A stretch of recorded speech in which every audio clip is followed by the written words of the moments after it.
Hello everyone, welcome to the stream. Got some GACs to play today. Got to play a GAC on this Loquitur account, a little over 10 million galactic power. Gonna play a second GAC on my Lex Talionis project, 2.5 million galactic power. That one usually goes pretty quickly. A lot of times we're fighting up against opponents who completely outclass us, or they leave a weak defense, and either way it goes pretty quickly. But yeah, Loquitur will be the main event, so to speak. So we'll get in there, scout through our opponent, try to pick their defenses apart. In my last round of Grand Arena, I messed around a little bit. I tried to do a couple matchups that I shouldn't have, just to have a little bit of fun and see what I could do in the matchups. And I think Swgoh Gameplay said at the end of the GAC, he said, well, you gave your opponent room to work. And that's exactly what happened. My opponent had a little room to work, and they beat me by, a few banners. And if I hadn't messed around and, dropped battles that I was just playing around in, that would have went okay. But yeah, so I think I gotta quit messing around so much. If I'm completely outclassed by an opponent and I don't think I can win anyway, I'll take that as permission to experiment with teams. But I think I need to just focus in on banners and get back to Kyber 2. Just focus on winning matches, playing well, getting high banners, and not, as I said, leaving my opponent room to work. That turned out to be not to my advantage. Stormpooper says, hey, what's up, Stormpooper? Man, every time I see that Stormtrooper sitting on a toilet, it still makes me laugh. Like, you've been hanging out on my channel for like 2.5 years or something, and I still laugh when I see that. How long you been around, Pooper? Your name's been in chat for a long time, my friend. Sean Unavailable says hi, DL. GNK says greetings. Hey, everybody. Hope you're all making it a great day. All right, let's take a look at this opponent. My opponent says he has no feelings to trust, and the guild that he's in is Shaggy Bevo.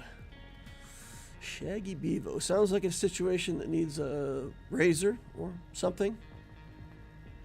Maybe he doesn't want a Shaggy Bevo, or maybe he does. I don't know. Hard to decide if this is a positive guild name or a negative guild name. We're going to assume it's positive. We're going to assume this is something that our opponent likes. But he does have no feelings to trust, so we can't be sure.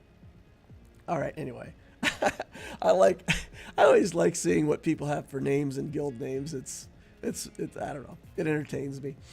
All right, ships, we have 4.4 million galactic power. Characters, we got 6.6, 11 total. Galactic War Battles won 32,000, so this account is almost 8 years old. 7.5. Been around for a long time.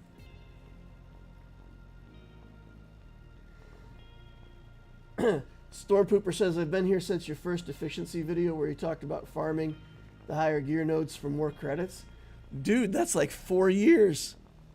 That's like 4 years. That's the beginning. That was my first video that did well.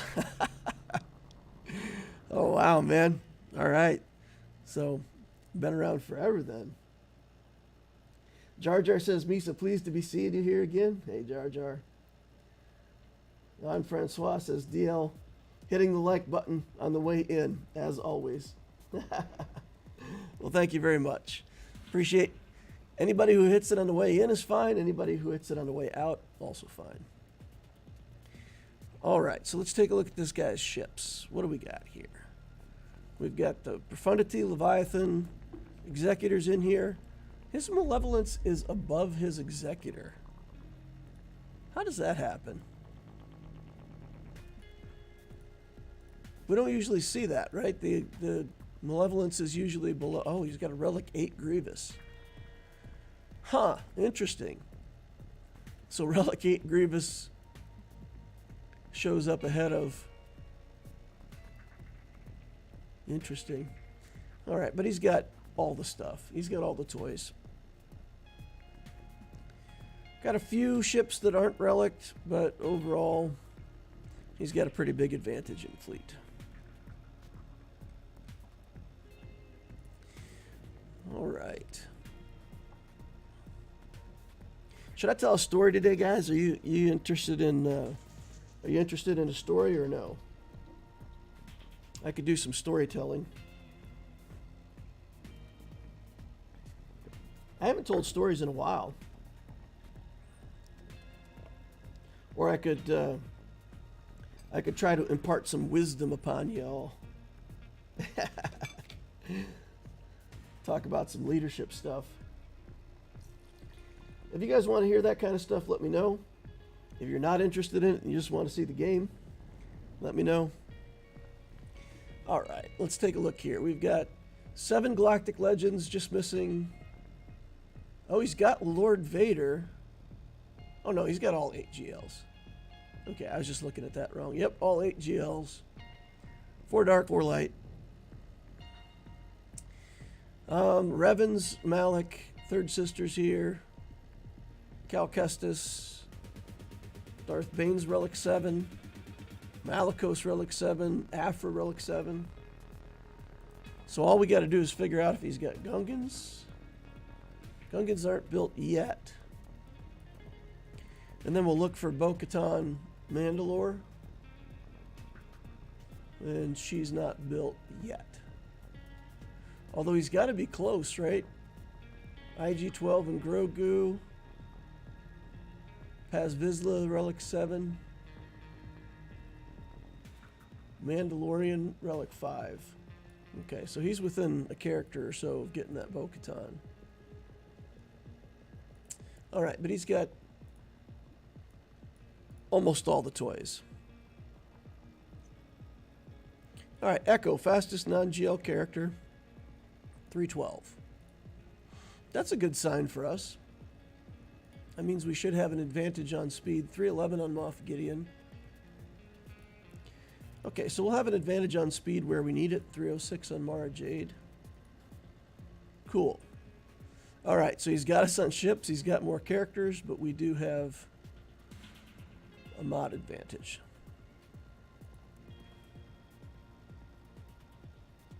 Story time for the Inquisitors. Story time has been missed. Sean Unavailable says, always love a good story. All right, well, I'll tell you a story then. All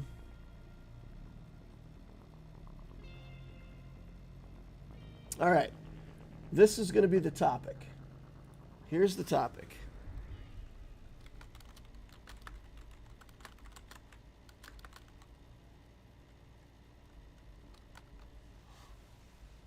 Do as I say, not as I do. In terms of a leadership style or safety or any of it, can you ever lead people if you have this attitude of do what I say, not as I do? Does that work at all? Is there a place for it?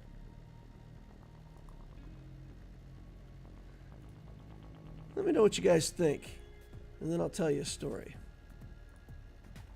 All right, let's go in and take a scout here real quick. Up top, we've got Keller and Beck. We've got the Remnant with the Gideon Kron here. Whenever they stagger, they gain bonus damage, 35% of max health that can't be evaded. On top of the Gideon Kron. I'll probably just use a Galactic Legend there if I have one left over. Keller and Beck with the Shock T Kron here. Bunch of recovery. Was that the stun one? Special ability stuns the target. Oof.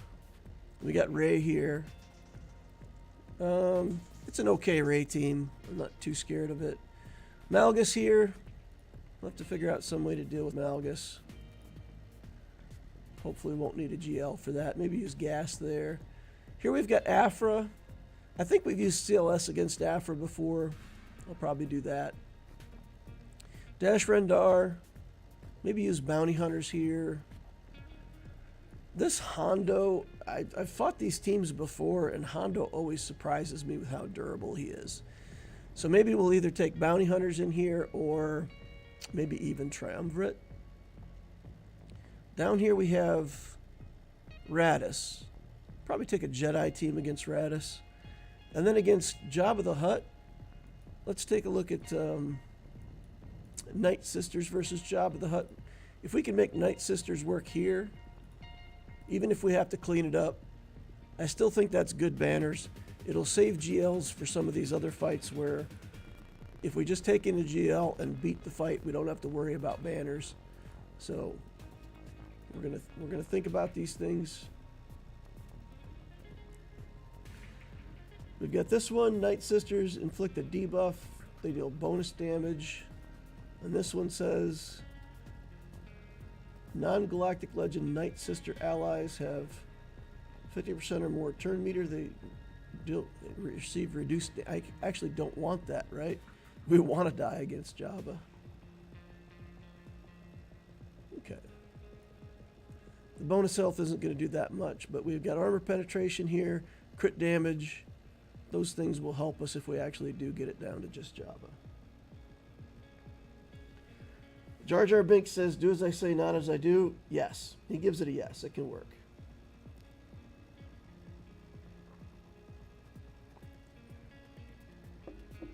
Stormpooper says, I suppose if it meant you were working harder than the people under you, like don't skip your breaks and then you skip your own breaks. Still, I'd rather be consistent myself, though. So I was taught this growing up. I was taught this idea of, you know, do as I say, not as I do, is terrible leadership. In fact, you know, if you're going to tell people to do things a certain way, you always have to be willing to do that way yourself. You set the example. You have to be bigger, better, faster, stronger, work longer hours, set a good example for people, or you can't ask them to do it. You can't ask people to do anything that you wouldn't do. And you can never say, you know, do as I say, not as I do. You have to show them, this is what I do, this is how I want you to do it. For some reason, that's what I believed. And at some point in my career, I realized that that was not always the case. And in fact, the first time that I had to have a discussion with one of my supervisors, and in that discussion, I was really trying to, you know, keep the moral high ground and only talk about things that had gone right for me.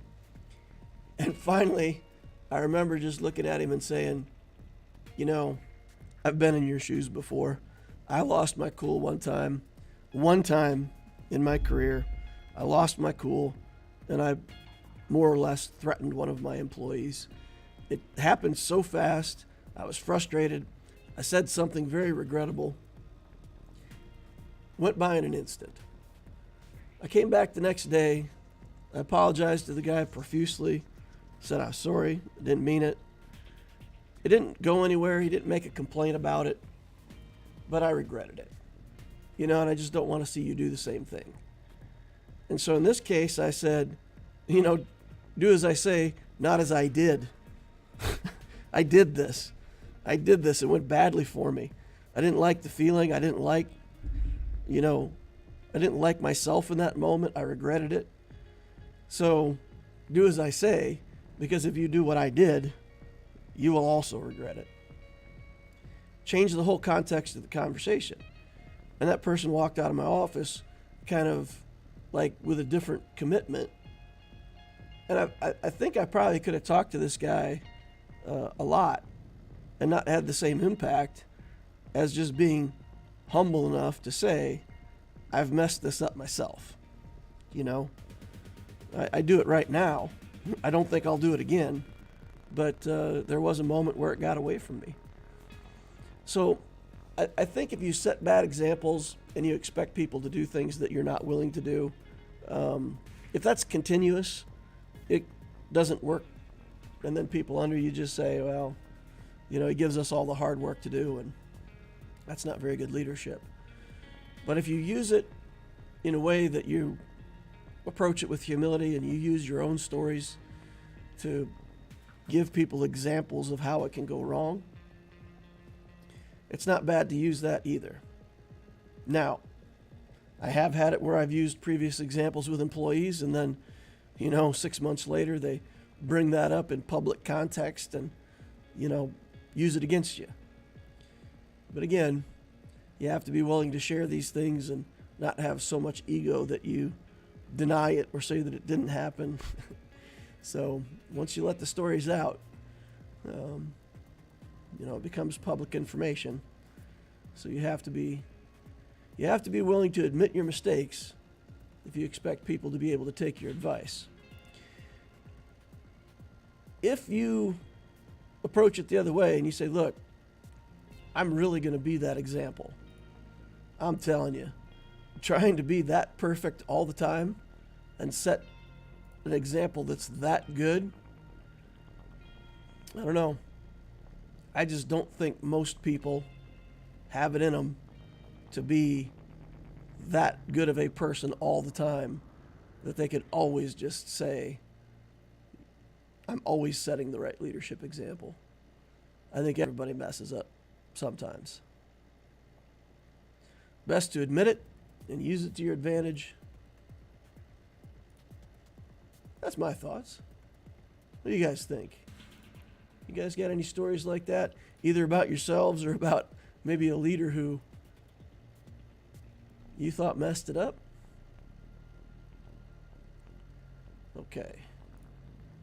I don't want to go into stealth. I don't want to be resurrecting my allies here.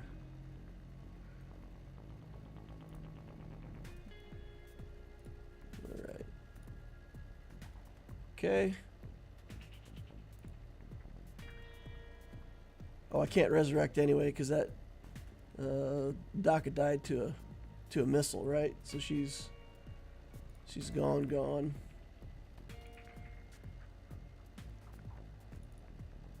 Okay.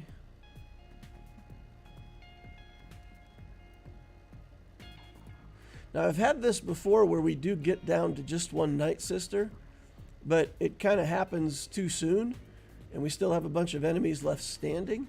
And then as we kill off the enemies, we get Night Sisters back, because this little thing where you take a basic and one of your Night Sisters comes back for a second. If you get a kill during that action, the Night Sisters stays resurrected, and we actually don't want that. So this is, we got Asajj back just then as I was talking about it in that way. Oh man, I can't afford for Marin to die right now. We can't bring Daka back anyway, so I'm going to go into stealth. Oh, yeah, all right. Okay. Now we just got to get, I brought in zombie. Oh no. That's my mistake. I did something stupid here. Okay, so this is never going to work. This is never going to work. I put zombie in the lineup by accident.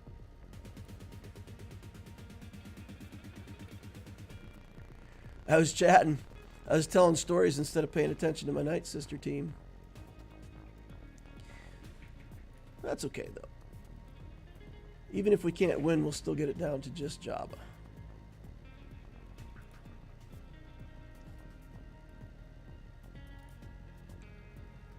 Okay, let's get Chrysanthemum out of here.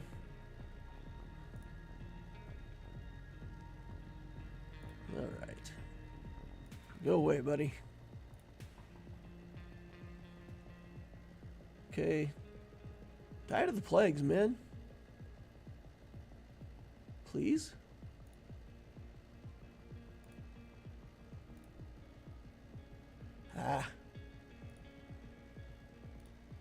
We'll just put it on basic here and run it out against Jabba as far as we can. We won't kill him because I put the zombie in there.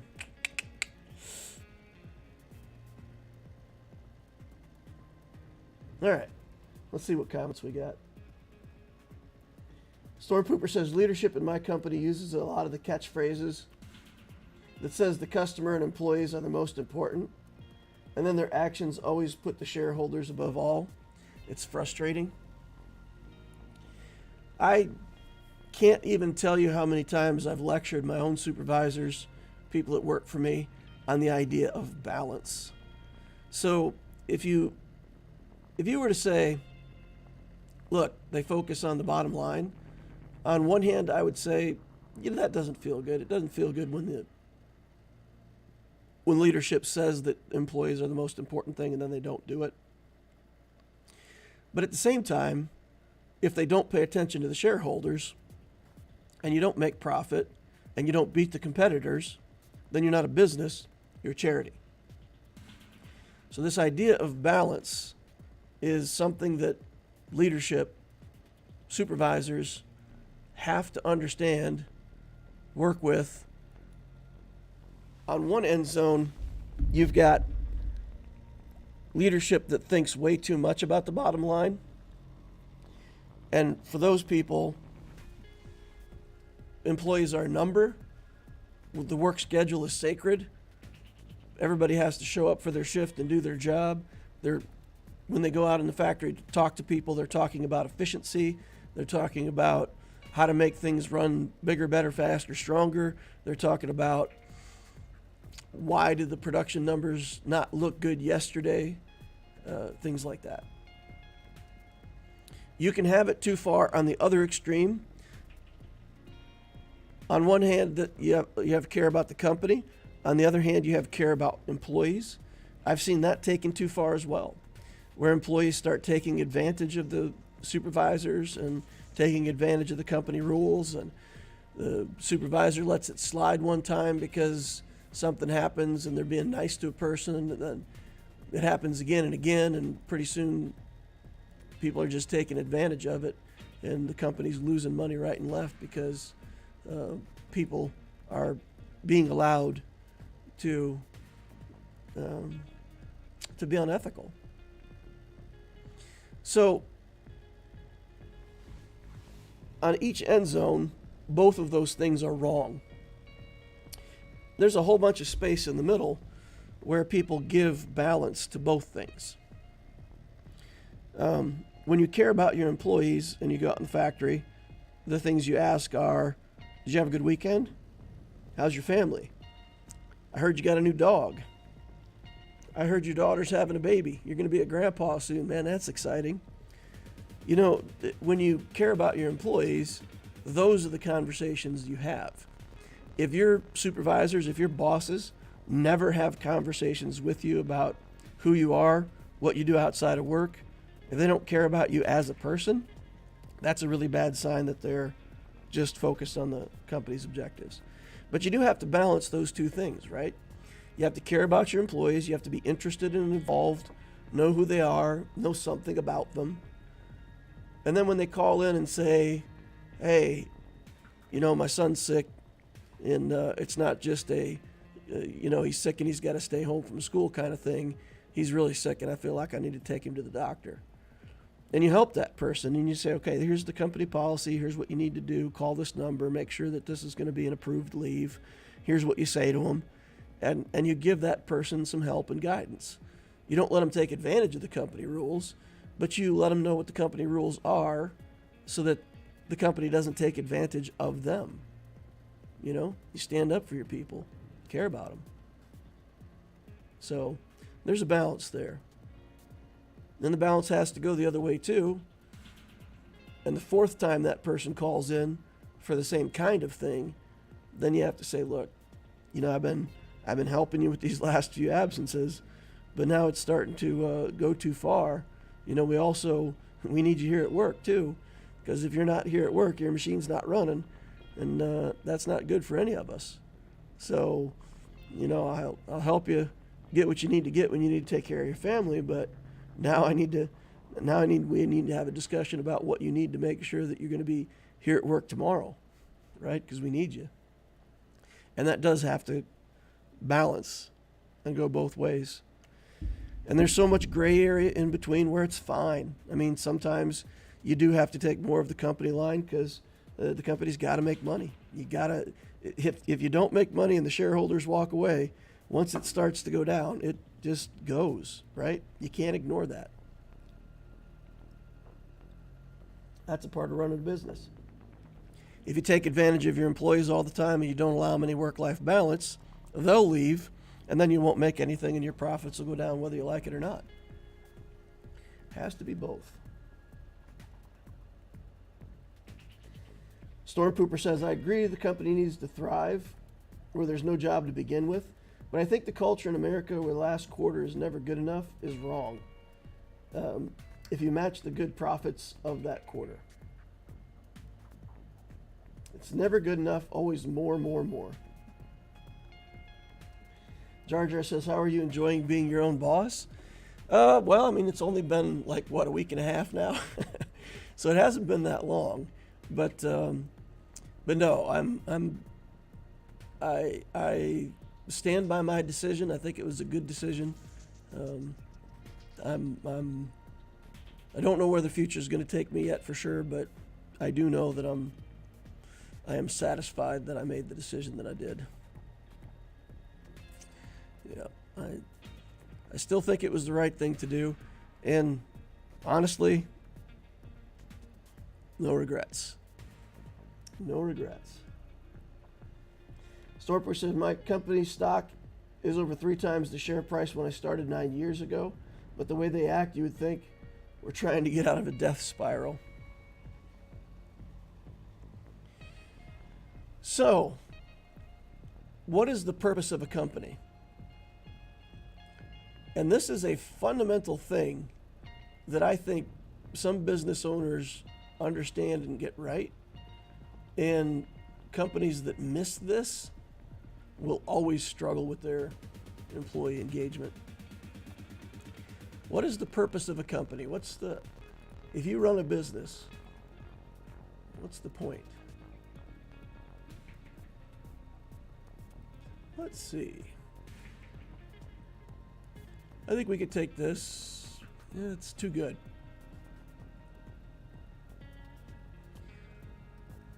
We'll just take the high crit damage. We'll take the troopers in, take high crit damage, try to clean up this Jabba real quick. Let's put the buff over here. Let's drop the bomb on Jabba. Start getting this Dark Trooper wound up. I am going to use this to get critical hits enabled. And then I think we should be able to... Yeah, those crits are good enough. Cleaned up. Okay. So let's take some Jedi in here. And we'll take good Jedi. We'll take a Revan team. I'm not going to put in Jedi Cal. Let's save Cal. And let's do something like this. We just want high damage, right? So we want characters that can call the assist on Luke until Radis goes away.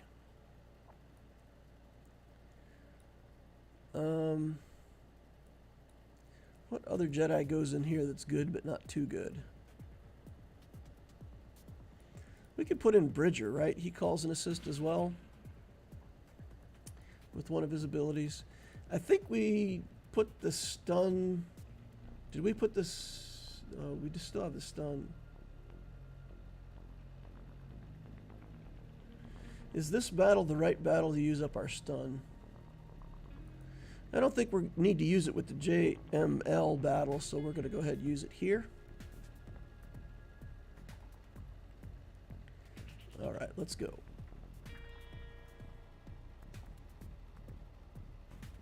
Stormpooper says it's when I went against the Peter principle and stepped down back to grunt.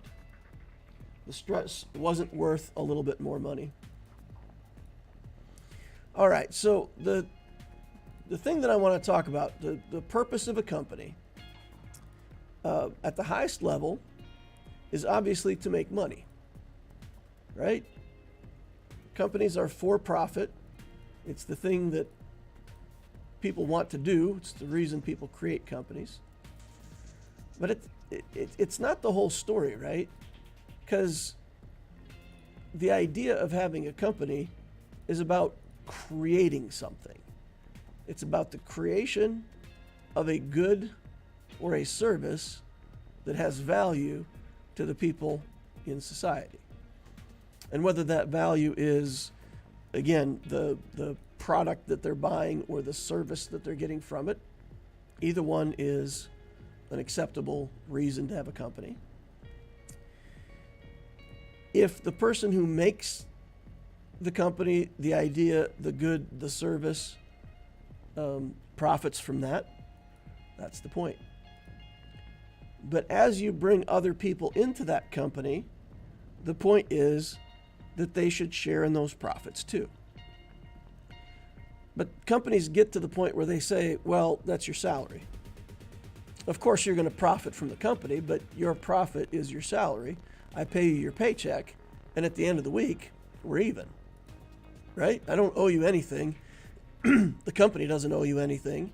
The value that you derive back out of the company is your paycheck. But I think it goes beyond that, right? For a person to feel like they're part of something bigger than just the company, for somebody to be engaged at work and want to give a good effort, they have to feel like there's more than just the salary, right? So companies aren't just in business to take care of the bottom line. They also need to be in business with the idea that everybody that's working there is a resource, is an asset, and not that they need to be babied or pandered to or whatever. But if you have good people working for your company, take care of them. Don't be afraid to give a little bit something back to the employees. Share a little bit of the profit back in a way that makes sense, so that the employees feel like they're part of something a little bigger than themselves. And it doesn't take much. It doesn't take much. It's mostly, at least in my experience, it's mostly about acknowledgement, showing people that you really do, in fact, care about them, at least a little bit.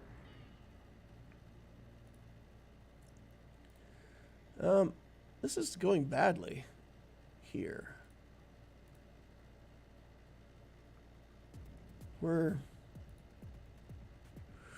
We've got the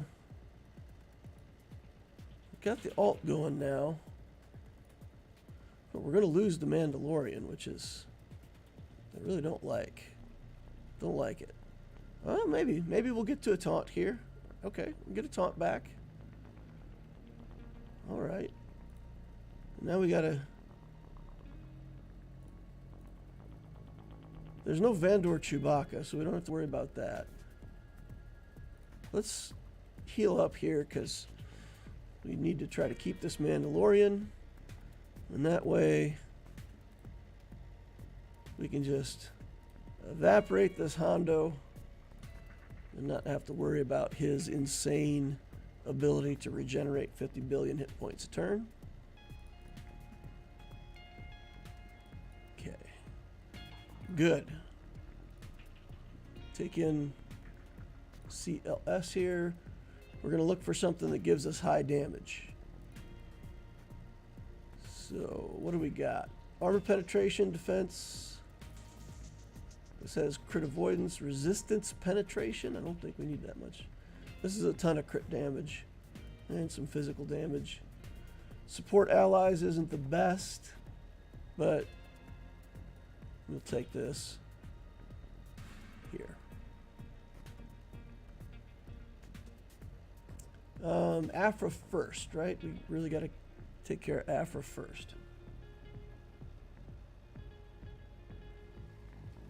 JQ says, hey DL, first GAC fight, I faced a Relic 9 Queen Amidala, Qui-Gon, and Kenobi. Relic 7 Grandmaster Yoda and Shock. She ate gas. Lost Grandmaster Yoda, though. And 3 more teams. Finally downed her with Talzin, Daka, Marin Zombie, and Asajj. Plague baby. Oh, Night Sisters ended up working against it. That's cool.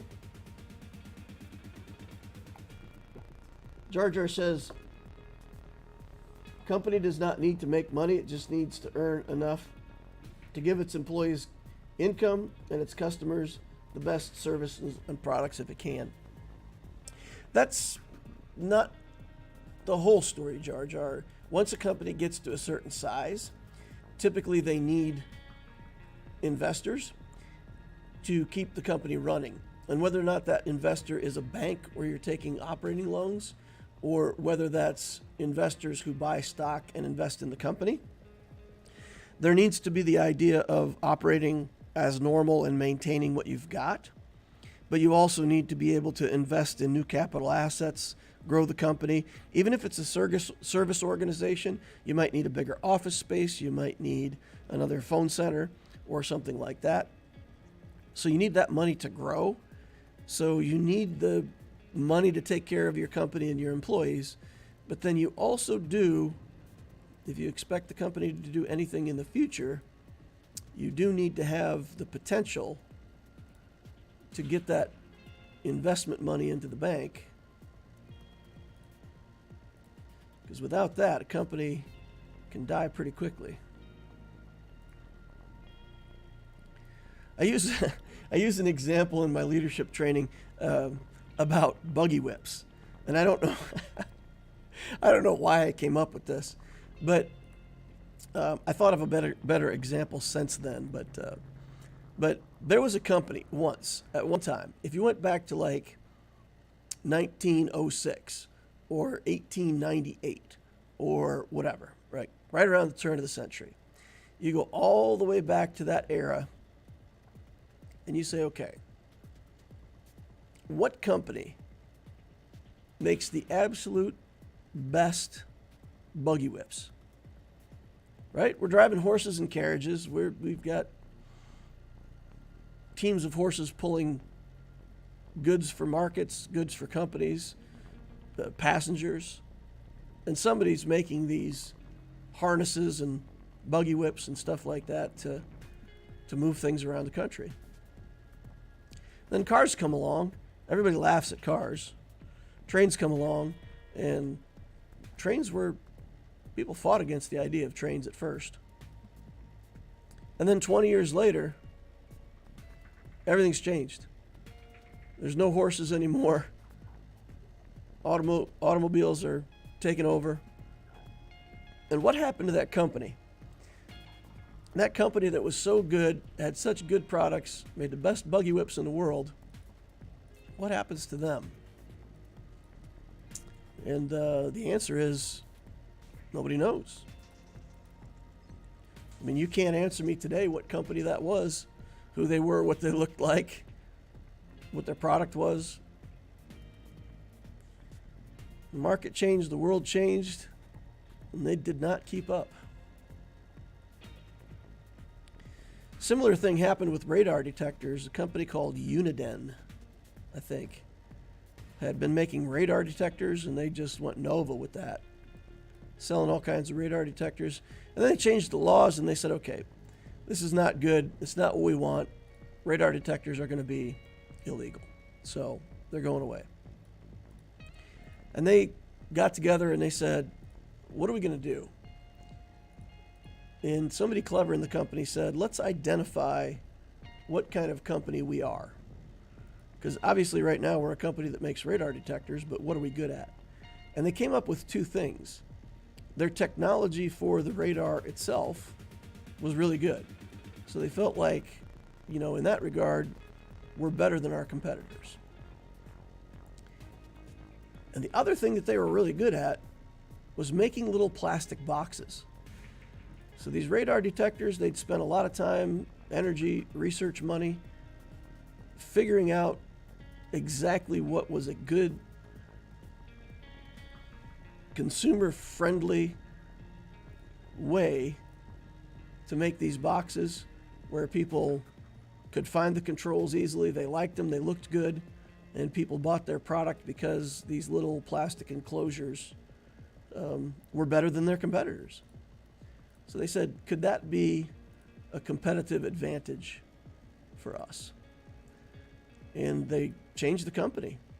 They did a little bit of restructuring, and they started doing fish finders with the radar detection part of it, making the best fish finding radar gear in the world, and went into business subcontracting, making small plastic boxes. And then, if I have the story right, if I remember correctly, they became one of the premier manufacturers for cell phones.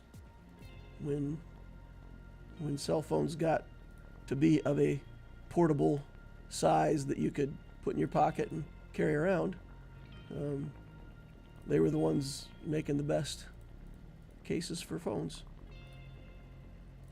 So it's interesting. I mean, a company has a lot to think about, and if they don't continue to grow and change and stay with the market, it won't be a company for long. So just continuing to operate is not always the whole story.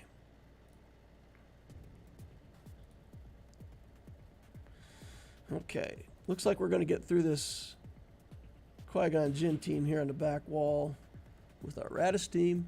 We've had good reliability with that, 65 banners. That feels pretty good. Okay, we've got Mon Mothma here. We can use Triumvirate there. We've got Malgus here. We could use a Galactic Legend against that if we have to. We've still got Bane. What's going to be our best use of Darth Bane?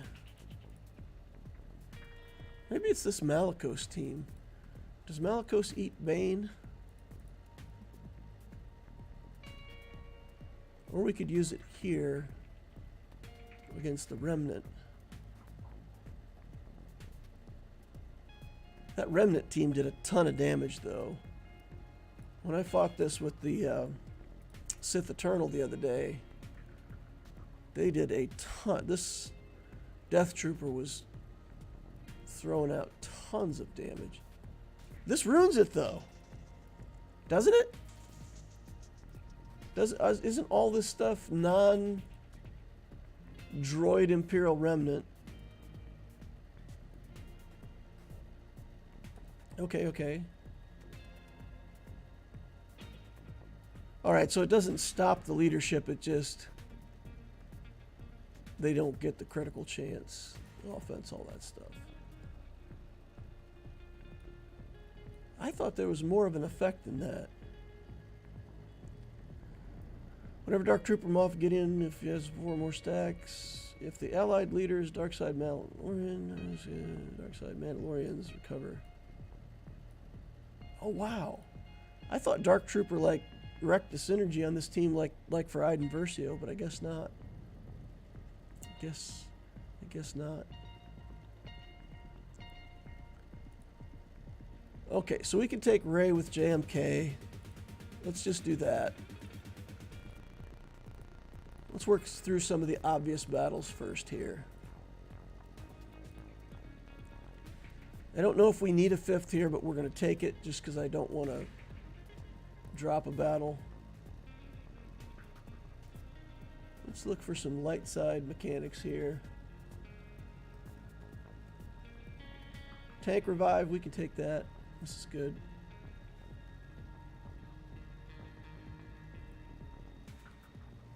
Ray says, I disagree. It depends on your business and how big it is. Smaller businesses can be like you said, where all employees could or should be rewarded as the business grows. You also need rainy day money, and that's part of running costs. Stormpooper says, you don't think there's a place for a company to reach a certain size and then allow profits to be retained, earnings for the down years? They always have to grow forever to fail. JQ says, I would Sith Eternal Malgus on Rogue One, the Dark Trooper Moff Gideon. Stormpooper says, not to sound like a commie, but there's some toxicity in that, in my opinion. Never content, bigger companies, bigger salaries, bigger house, newer car, better kitchen counter, etc. Well, just remember that it does get out of the control of one person, right? So let's say the company you're complaining about is a company that does taxes, and they've got 2 branches. You know, they started out in a town, and then they expanded, and there's a town 30 miles away, and they opened a second branch, and they've got about 30 employees working for them. And the guy who started the company is still the person who leads the company, spends time at both locations. If that company ends up turning itself into a, like you said, put some money in the bank, it's a self-sustaining business, reward your employees so that everybody benefits from it, and it's nice, it's good, it's could be a very good way to run the business. But let's say that same company starts doing investments, and it really grows, and they start franchising it, and it goes to different cities, and now you've got 32 branches, the company's big, and they're thinking about going public. It's completely out of control of that original founder, and there's not much of what that original founder says that carries enough weight that they can just do what they want to do. Like the guy who made Papa John's Pizza, by everything I've ever seen, I think he's a great leader. I think he was inspirational. I think he built the company in the right way with a lot of the right ideas. He treated people balanced. I won't say he was, ridiculously nice to his employees, but from what I understand, he was fair. But then at some point, something he said in a meeting was taken out of context. They published a very small clip of something he said without the words before or after or any context for it, and made him look like a complete jerk. And they canceled him. His own company canceled him, and even though he's the one who started the company, the founder, the person with his name on every sign all over the country, they kicked him out. So that's, if you say that companies are wrong to want to grow, I would only say it's wrong if they take it too far. Again, there's some balance. If all they care about is the company, that's not good. If all they care about is the employees, that's not good. It has to be somewhere in the middle where we're taking care of the business, we're doing the right things, and we're also giving stuff back to employees. And there's weird things that happen in business. For example, let's say you made your rainy day fund and you had 3 really good profitable years. And let's say you're a company that's worth $100 million. We'll just keep it simple and say your company's worth $100 million. And over the last couple years, you've really done well, and you've got $6 million in the bank. Does that $6 million figure into the value of the company? And the answer is, strangely enough, no. And there's something called predatory investment, where you find a company like this that's got a lot of cash in the bank, they didn't reinvest it, they're sitting on the money, and you buy that company for $100 million, whether they like it or not, especially if it's a publicly traded company that you're susceptible to this stuff with a stock leveraged buyout. Buy the company, take the cash, keep it for yourself, and sell the company for what it's worth. Still worth $100 million. Because the value of the company is based on the revenue, the growth, all of those things. And if it was worth $100 million before, it's still worth $100 million. Buy it, sell it, take the $6 million and put it in your pocket. And then you've got a company that's now, who knows, it's been bought by whoever had the $100 million to buy it. It's been disconnected from the original people that ran it. And nobody, the original people got kicked out. The people who bought it aren't involved anymore. And it's just a new company under new leadership. And that can happen, and it does.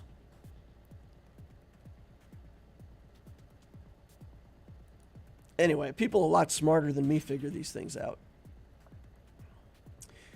Yeah, and if you ever watch like videos of people who are incredibly wealthy, they don't think like we think. And it's not that they're insensitive to what a normal person is or looks like or any of that stuff. They just they don't think like we think. Somebody with $1 billion is very interested in their next $1 billion. The first billion isn't enough. I mean, who cares? There's somebody else out there with 16 billion and I've only got one. The only question is, how fast can I get to 17 billion? Like, I got to beat that guy, whoever that is. Okay, let's get her out of here. All right, we got to start paying attention here. Quit yapping and start getting people through their damage thresholds here. Get the damage immunity popped. And we will have to go with the alt before the ray alt, which is fine. And let's put this over here. Okay. Ray's coming in, doing her thing. Let's put this on Ray. Get her through her damage immunity.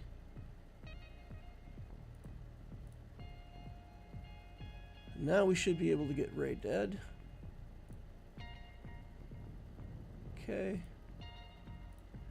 With Ray dead, I don't think Kylo comes back, right? I think we're good.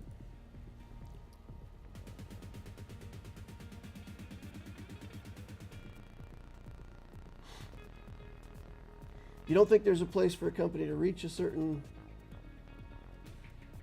size and then allow profits to be retained, earnings down the years? But again, the value of a company is based a lot on growth. So if a company's worth $100 million, it's worth $100 million because it's growing and its expected revenue in the future is bigger. If that exact same company that's been growing, that turns down for a couple quarters in a row and points the other way, that $100 million goes to $20 million. Because again, the value of that company is 10, 15 years down the road. And as soon as it's not going up, it's going down. The value of that company is not up here anymore, it's down here. So in minds of the investors, once that growth number starts to taper off and go down, the company is completely devalued. Future value of the company is devalued. All right. What is the best use of Bane? I feel like Bane can kill this, right? Let's use Bane here.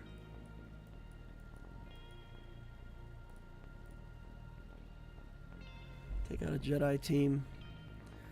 So we've still got Malgus on the back wall. We can use SLKR back there. Let's use SLKR back here first. Get this battle done. We'll just use first order. We won't try to get tricky with it. Do that in another tank. And then let's put a datacron on here that helps. Sure, dark side allies, dispel debuffs. There's one in here that's just like defense and health or something. Simple datacron. Special damage. Maybe we already used it. Armor penetration. We'll take this one. It's a rogue one, but fine. We just want the stats.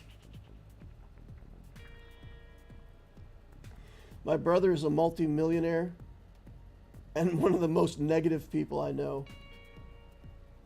Shopco, Red Lobster, private equity.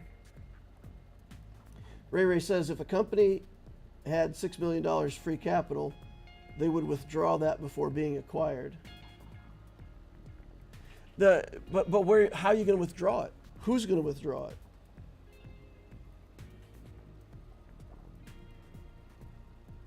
if you're not a dividend company or you don't have a way to distribute that to your shareholders,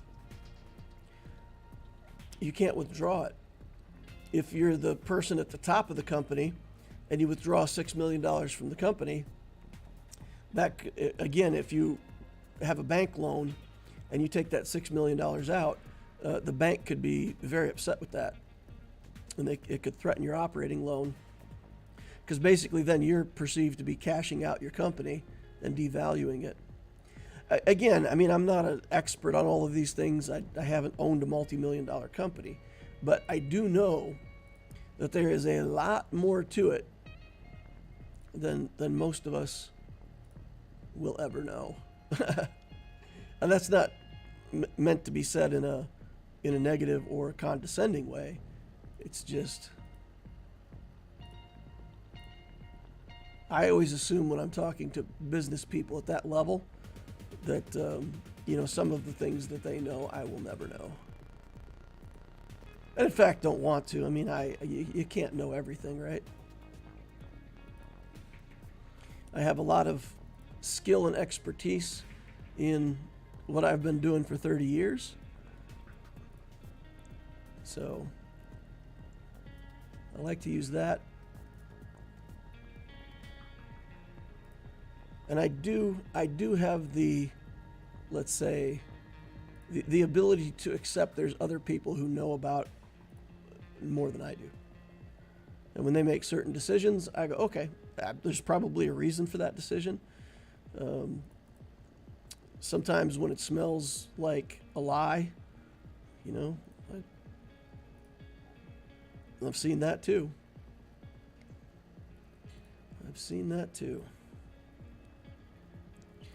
Where people do the thing where, they're doing something unethical or something they shouldn't be doing, and then they use the reasoning of, well, you just don't understand.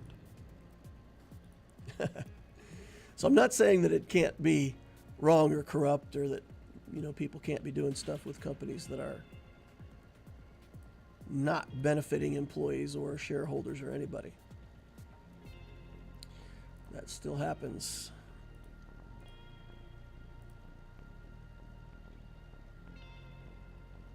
But I can accept that sometimes things need to be done for the sake of the company for financial reasons that I'll never understand.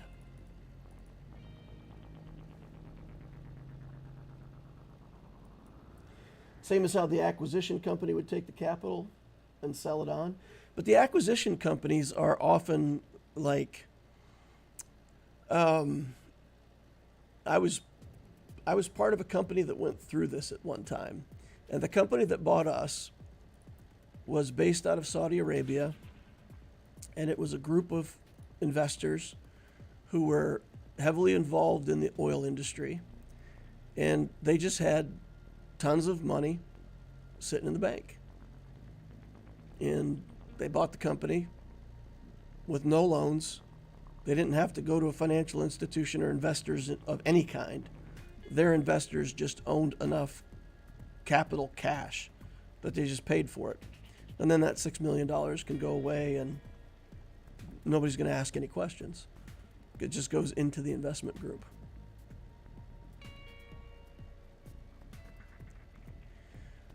Okay, we got to think this through. We still got Bane. If we do Bane here, Sith Eternal, and that leaves JML for up here. So we can use JML, Jedi up here.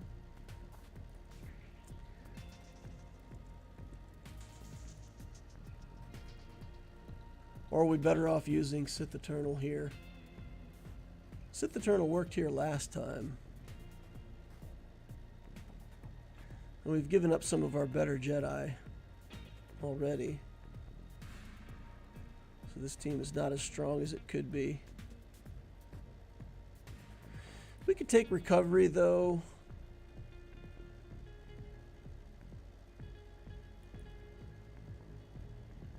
This team can beat Galactic Legends, so I really don't want to drop a battle to this team. Let's use Sith Eternal. That worked before. We'll get it to work again, and then we can do something different with Malgus.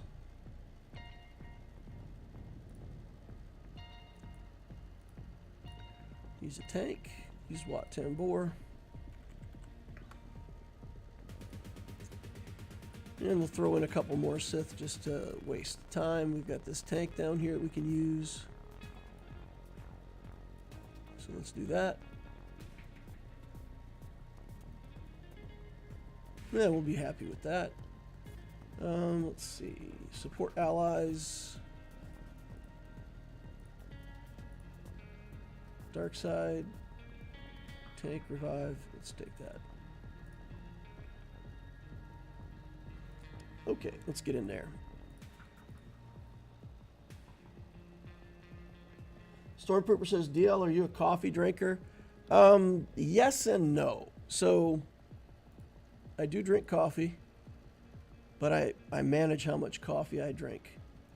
So, there are times where, you know what? I think, no, I gotta doom off Gideon.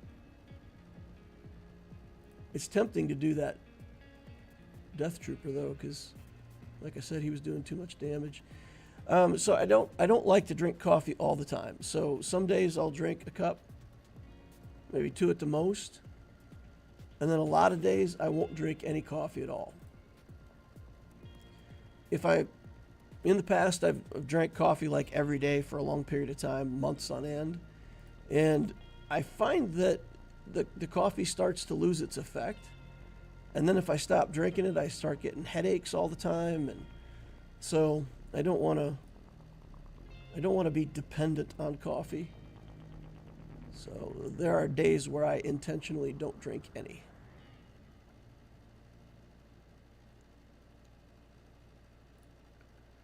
Get back some protection here.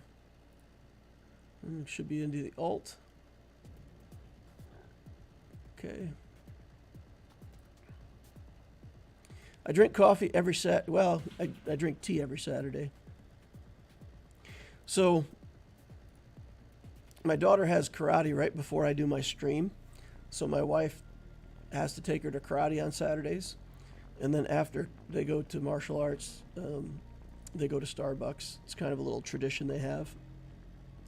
So I get a Starbucks chai tea on Saturday mornings. I've got a dad coffee cup. Check out my dad cup. It's pretty fantastic, right? The Stormpooper says, yeah, I do the same thing. Every few months I do a detox for a week of headaches. Yeah. Yeah, it's like anything. If you do it all the time, you get used to it. And then you have to up the dosage to make it work. And I just don't want to get into that whole constantly increasing the amount of coffee I drink so that it has an effect. I haven't had any negative effects from it, but it's just that kind of thing where you go, well, it can't be good for you, right? It can't be good for you. All right, let's take this high defense thing in here and see if we can kill some Jedi.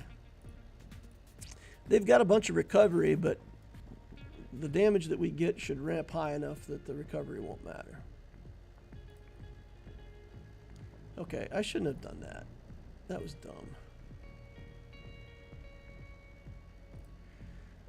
I used up my anti-buff ability second. I should have used it first to get rid of the foresights. It's my fault.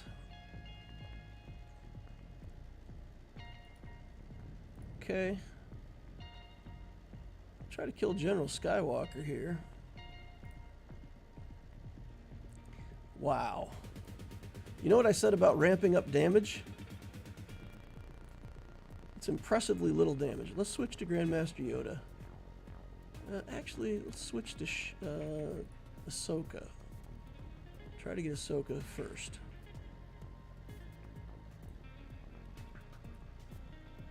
Okay.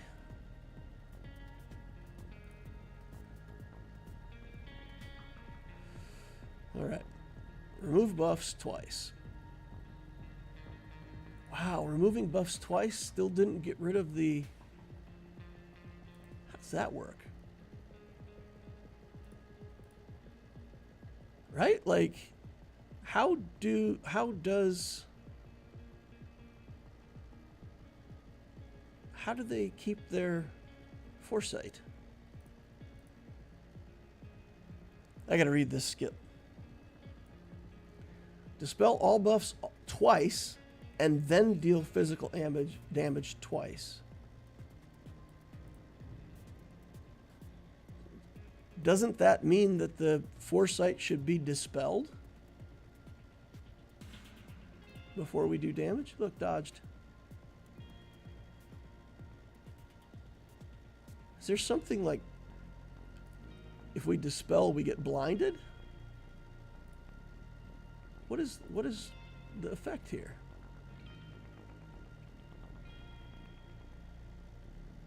So let's just do that. And then when we do this ability, yeah, the two that had foresight dodged.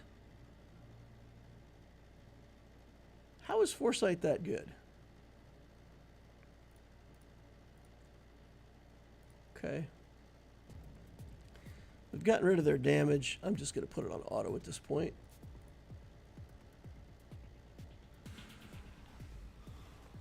Dispel twice, then deal damage. Huh. I don't know. Don't know how that wouldn't work. All right, we still have JML. So let's go ahead and use this. Throw in some other Jedi. We've got Triumvirate for the back, right? We'll throw in Ayla. We'll throw in Plo. Jolie, we'll throw in Bindo. Bindo. Okay. This looks good. It's got 40% protection on it, so we'll take that. JQ says caffeine gives me the jitters. Sometimes even decaf has the effect, so I stay away from it. Decaf is reduced caffeine. It doesn't mean no caffeine. A lot of people think decaf is caffeine free. That's not the case. It just means that it has been decaffeinated. If you look at most decaffeinated, like anything that gives you the real list of what's in there, it's often still got like, I don't know what, 35 milligrams of caffeine or something like that. I can't remember what normal is, but has caffeine in it. All right, let's do this and try to clear him up a little bit. All right, one down.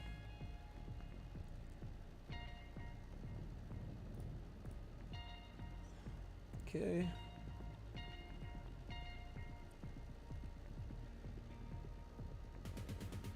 Question is, when we get the opportunity to execute somebody, do we execute Malgus or Malik? Got to be Malgus, right? He's the bigger threat.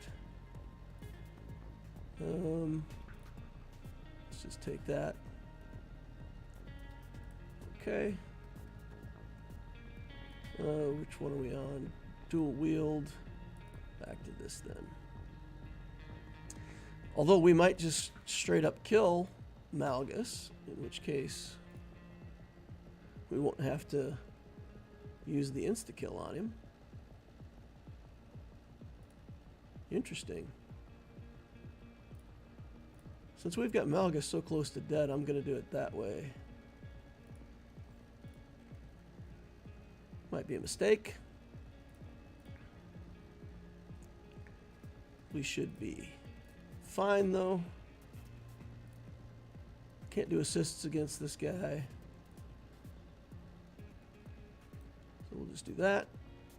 And sure. Windmill. Attack. And that should be it. Okay. 64 banners. What? I guess Bindo lost some protection. Okay, fine. Be that way. Alright. Mon Mothma. I think in order to get the highest banners on Mon Mothma, we can just do like this, right? That should be high banners, I would think.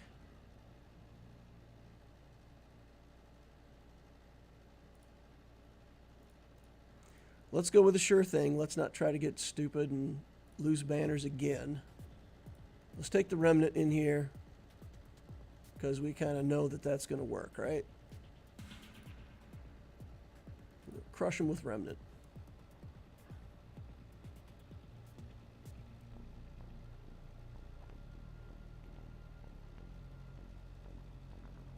In Bane's kit, he's supposed to dispel before hitting, not after, so Foresight makes him miss when it shouldn't. Yeah, I guess I just hadn't experienced that before in that way, where it was so obvious that the Foresight should have been gone. So, bang.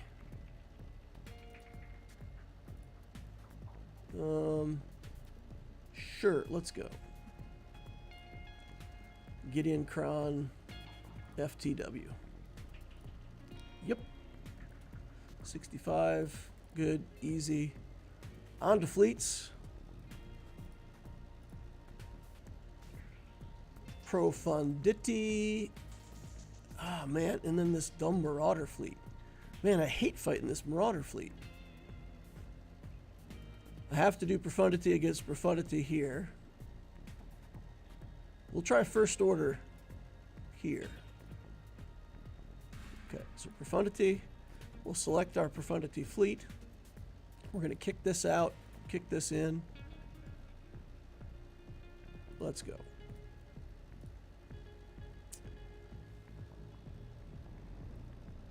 On my Queen Amidala versus Gas, Anakin took 1 turn, and it was after 5s taking a dozen. Rest of the 501st took 1 turn at the most. It was a weird fight. Dank Ideal says, is the revived datacron the one that sucks your life?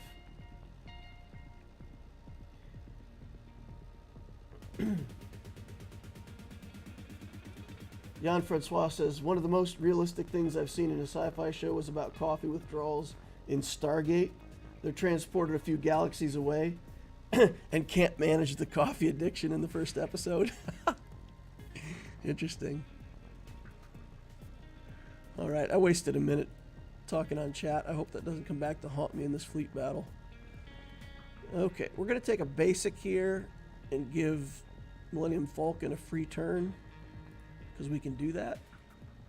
Seems good, right? All right. Now let's try to get the protection disruption on and get a kill.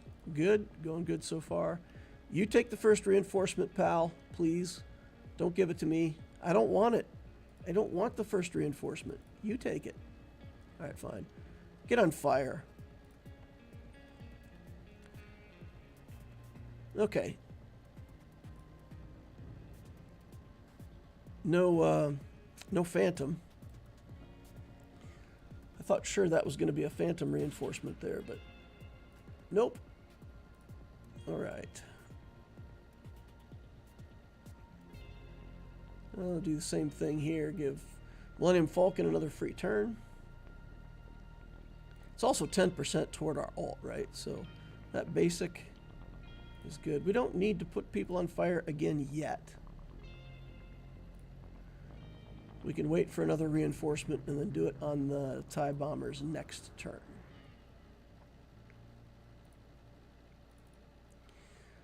Okay, here we come. Splat. All right, he reinforces.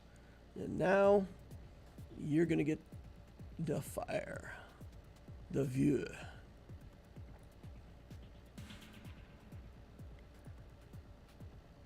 All right. I would say chill out, but I don't want you to chill out. I want you to fry. Fry out.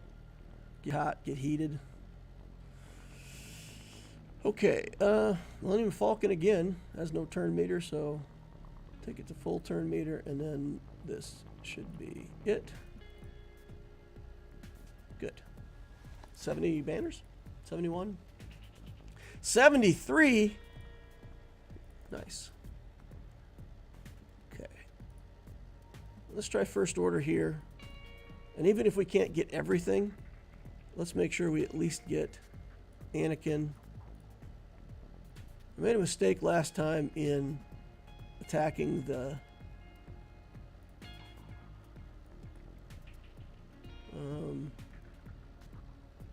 this is what we want. In attacking that Marauder. I'm not going to attack the Marauder this time. We'll save the Marauder till it's the only ship left on the field. Let's go.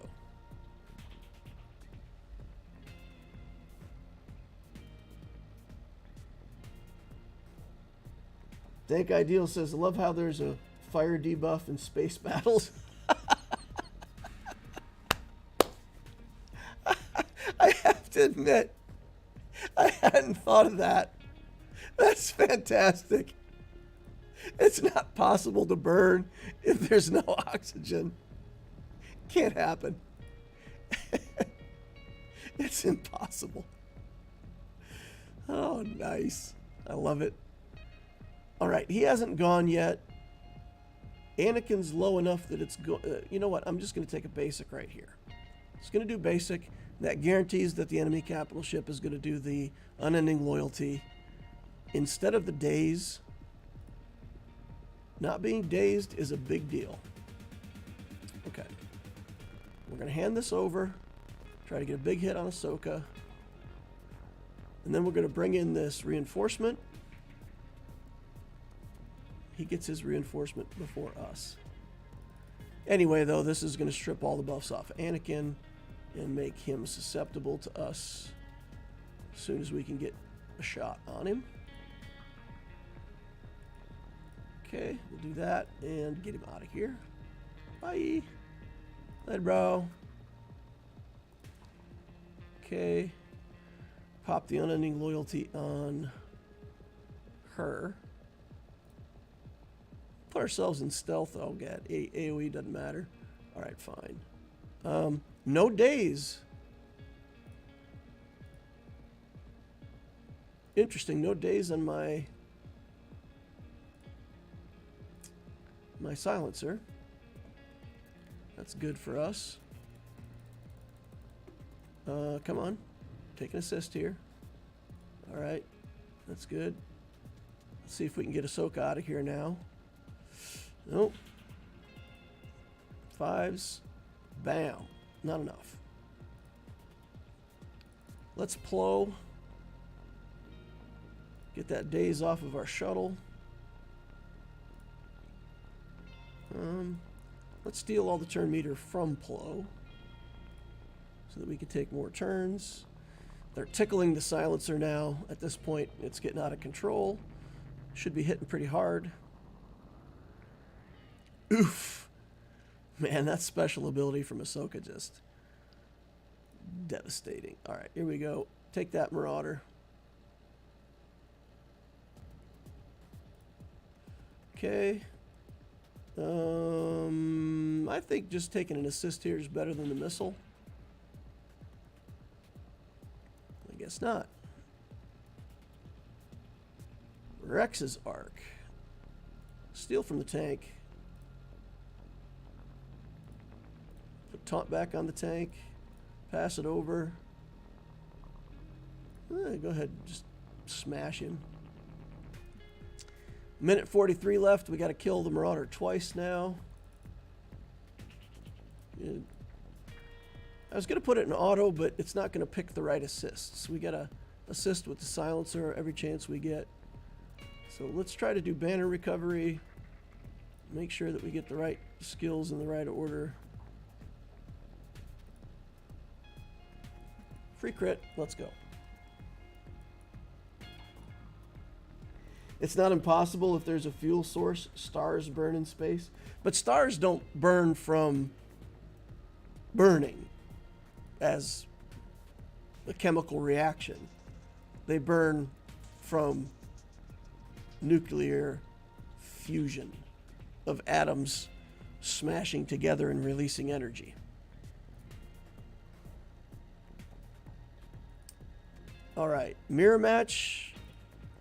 We've seen this before where their mirror match doesn't go well, but even if we lose it, we often get the enemy capital ship gone. My opponent last time had this setup where he used this in the starting lineup, and it really worked well. I don't know what gimmick it was, but it really made things hard for me. So we're going to try this. We're going to try the Resistance X-Wing and the tank in the starting lineup.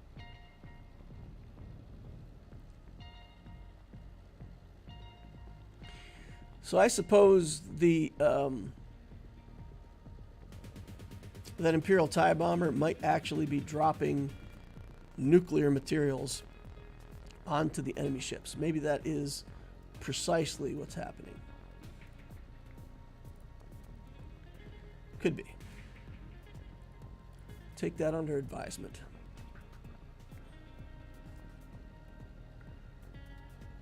Okay. He's got foresights on everything. Here's his comeuppance. Here's my comeuppance.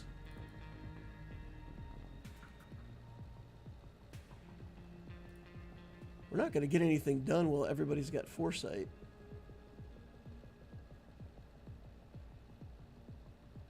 That's not even worth doing the area effect. Let's just do a basic.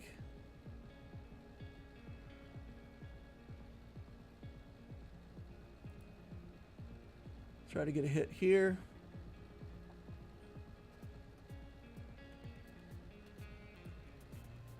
And I don't know, let's put the deflector on the X-Wing.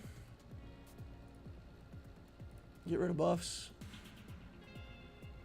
Spin move. Comeuppance move. Another X-Wing. We'll bring in another X-Wing. We're 2 turns away from the alt at the moment. Get Ray out of here. He says the same thing. He says, get Ray out of here. I don't know that we're going to be able to save this ship. Come on. We need to turn with something good. We're going to lose it. Too bad. All right. Here goes the ult. I guess we need to put a 3rd ship in there, because it would have been really nice there to have something come out. When I get the alt off, just do a basic and get rid of that foresight.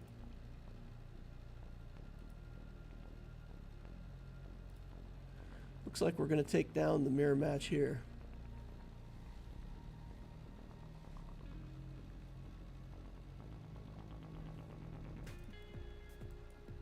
Stormpooper asks if Stargate still holds up today.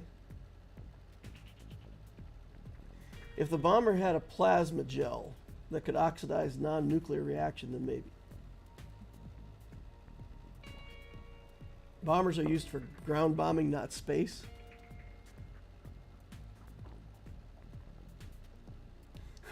They bombed the wormhole that the Millennium Falcon hid in the space worm. Rocket fuel burns in space with an oxidizer. But the TIE bomber would not need an oxidizer gel. Theory crafting. Yeah, I think, time goes on long enough. We're going to find plenty of ways to propel ourselves through space without burning fuel with oxygen.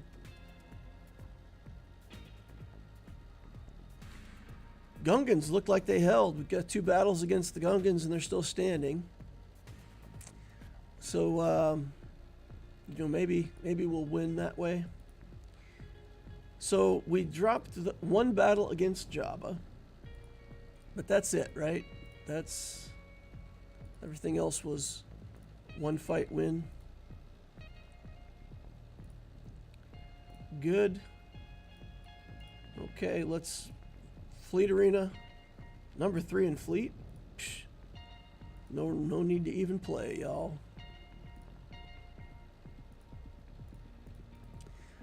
We'll do a battle. Drop out of a battle. We'll do a fleet battle.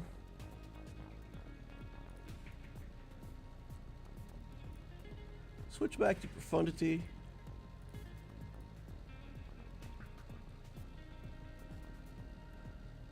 And we'll drop out. Save some time, go complete my daily quests. Take the loot.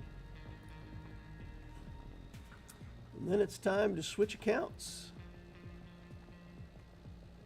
Switch accounts. Let's farm your mods, boys.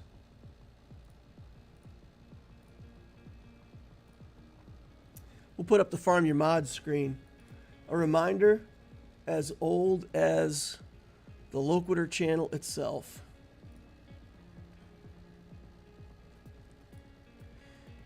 Thing is, I don't think anybody needs that reminder anymore, right?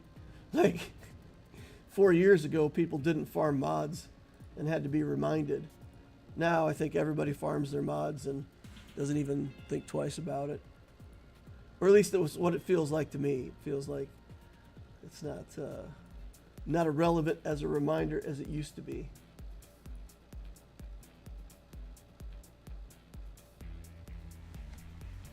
Ray says, DL, in your opinion, what are the biggest technological breakthroughs in human history that changed society? Fire, electricity, automobile, internet. And what's the next one?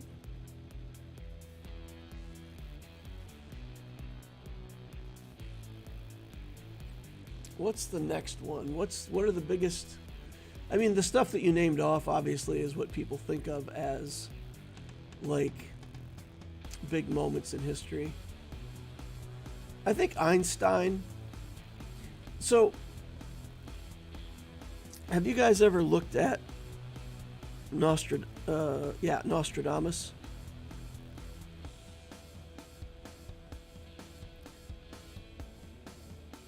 Nostradamus apparently, reportedly, allegedly, could see the future.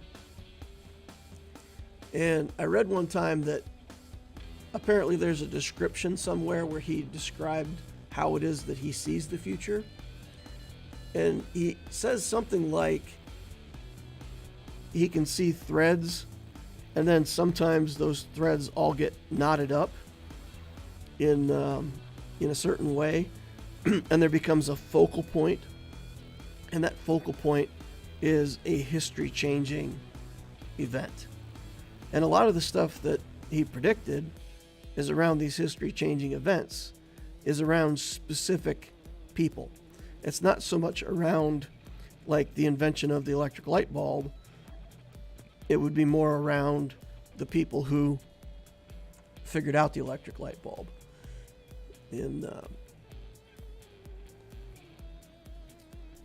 So conceptually, the question then becomes,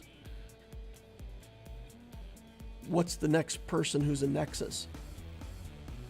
I think we currently have it. I think Elon Musk is a nexus. I think he is an innovator that's on a different level than most people in the world today. I think 100 years from now, history will look at Elon Musk as somebody who changed things, if not himself in the way that he did it, then in the way that he inspired other people to think or do things differently. So, what's the next big thing? I think it's Elon Musk. I think Elon either takes us to Mars or invents something that changes the world. I think before he's done,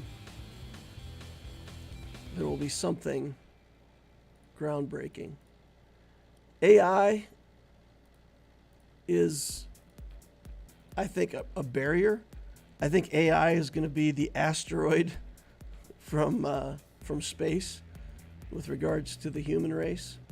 And, I think we will survive AI, but society is going to be different before and after. Whenever AI becomes self-actualized. I don't know that it's going to be Terminator and wipe us all out, but it's definitely going to change the way people work, the way people think, the way problems are solved.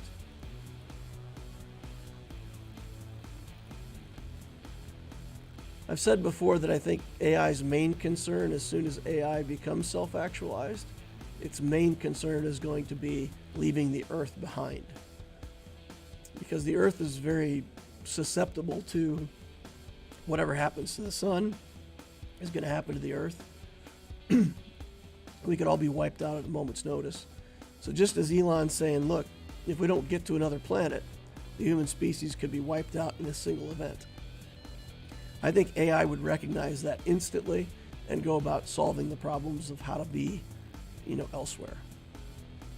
That would be its main concern. But regardless of what else, I think that's the next big thing for us. We've got to work through AI, figure out what that means before and after, and I think Elon will be in the future seen as one of those nexus points. For better or for worse.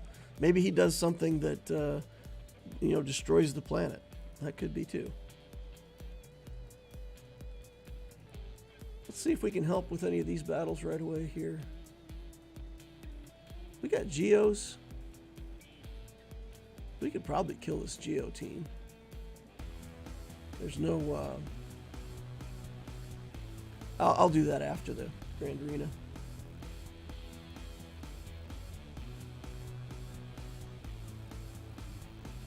Birth control had a pretty big impact on technology. Jar Jar says everyone farms their mods because of your reminder. Super intelligence, says Ray Ray. Stormpooper says, didn't Jules Verne write about the nuclear bombs with strange accuracy long before they were invented? I'll tell you the thing that's terrifying. If you go back and you look at Turing, Alan Turing, he made the first computer in World War II using a bunch of on-off transistors to break the Enigma codes from the Enigma machines that the Germans were using to encode their messages. And after he created it, he started to postulate where this could end up. And within a couple years, he had himself convinced that at one point, these thinking machines would be so close to human that you wouldn't actually be able to tell whether it was a human or a machine that was giving you an answer. So he started to think of how you could definitively test, and he created something called the Turing test, with the idea that eventually we're going to have a test to tell whether or not it's a computer or a human.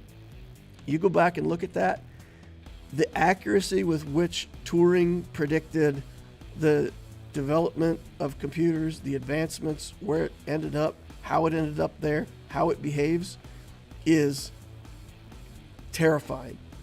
It's terrifying. This guy saw 100 years into the future with incredible accuracy what was going to happen with his invention. Scary. Einstein was so in tune with his physics, he created an equation. He threw in an extra term because he couldn't quite figure out how to solve it. Later in his life, he said, I think that was a mistake. I shouldn't have put that term in there. And then like 60 years later, they figured out, oh my God, we're missing something. And when they went back and calculated, it was exactly the term that Einstein had put in his equation. So he was right. And then he convinced himself that maybe he wasn't right, and he turned out to be right anyway.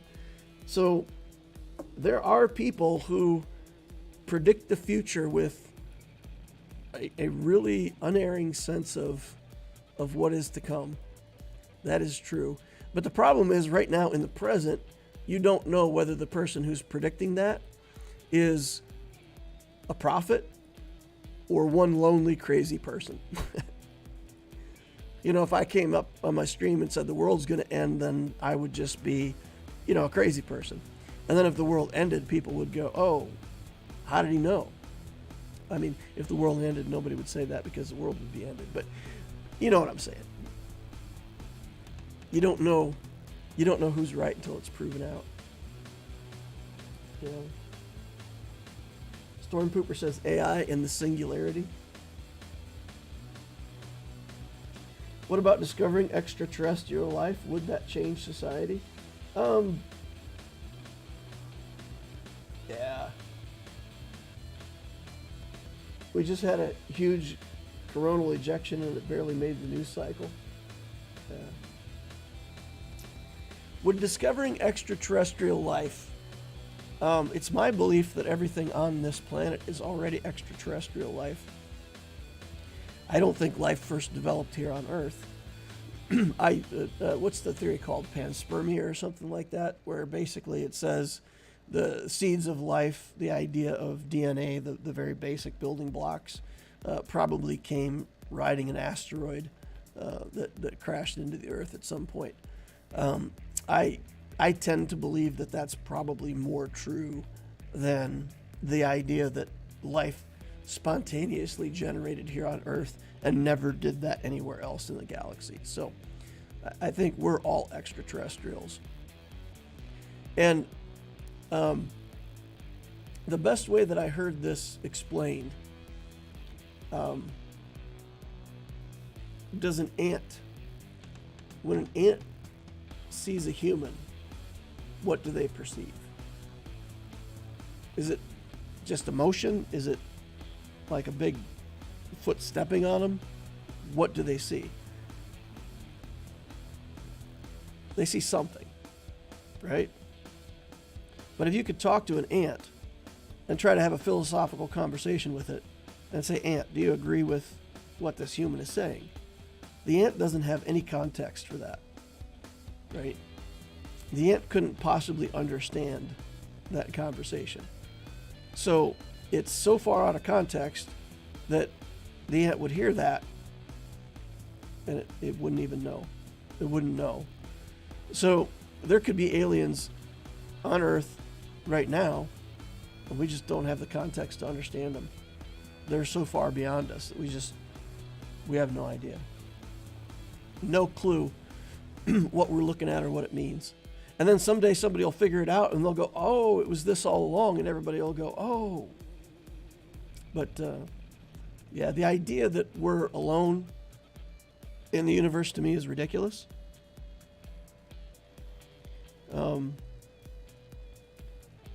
I know about the Fermi paradox and all that stuff, but I think that's easily explained away.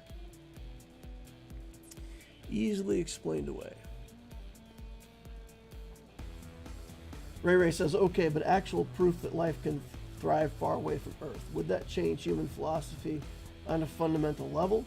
And what does that mean for God and religion?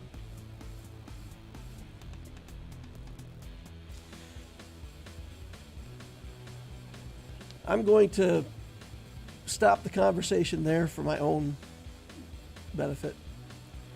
I have a lot of beliefs that I would love to share, but I think sharing them publicly in a format like this probably get me more trouble than it would be worth. I'm not a theologist, so venturing into that area is probably bad for somebody on a live stream. All right, 3.4 million galactic power opponent, 1.4 in ships, about 2 million in characters. Raddus Finalizer, Executrix, so not only no Profundity or Executor, also no Malevolence or Negotiator. So we've got a decent advantage in fleets. Player does have Ray. A bunch of balancing stuff. Savage, Wampa. So if you put that Galactic Legend down on defense, then I'm stuck. Let's see what we've got. All right, he's got Savage on defense. That could actually be challenging for us. And a Qui-Gon, full Qui-Gon team with Anakin, all Galactic Republic. Oof. And then a couple teams up top here. And he's got his Ray on offense. I don't know that there's going to be much I can do here. Let's go back and see if we're ready for another fleet battle. Let's try this fleet battle again. Try to get better placement, get our fleet arena crystals for the day. Hope for some better assists here off the start. We didn't get assists last time and lost the battle. Didn't get assists this time either, so let's go. Come on, assists, lots of assists. Nope. Denied. Double hit from the Xanadu blood right there is probably a game over. One hit we can survive. 2 in a row like that. Alright, let's take the buffs off of Slave 1. Let's try to save our Outrider here. Now we can gain back a little health. Get back over on Slave 1. Alright, alright, we're giving ourselves some chances here. Getting back into the game. We'll have to do a spin on the Millennium Falcon though, which is not ideal. Alright, get some assists here. He's already got his contract done. He's got the blue buffs locked. We got to do a spin here, because otherwise they can lock in on our Falcon and get the, you know, we got the breaches locked now anyway. Okay, let's get on in here and target the IG 2000. Now we just got to race to the alt. We just got to get the alt before he gets his alt. He's close to the alt once you get these locked buffs. Okay, he didn't have it. He didn't have it. The capital ship went and it wasn't the alt, so I think we're good. 94%, that should put us over the top. Tantive away, Executor away, auto.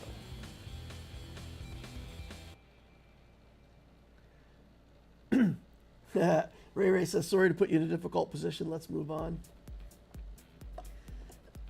So you need a third channel for Loquator or philosophy. No safe spaces allowed. Subscribe at your own risk.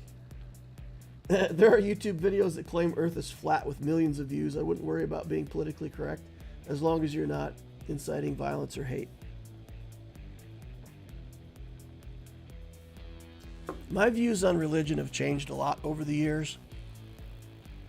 I was very negative about religion for much of my life. Religion, in many ways, organized religion is a business that's selling people salvation. So I will say that that was my original belief for many years. And as I've gotten older and maybe more wise, I've become to appreciate, respect religion, understand that whether you believe in God or not doesn't matter.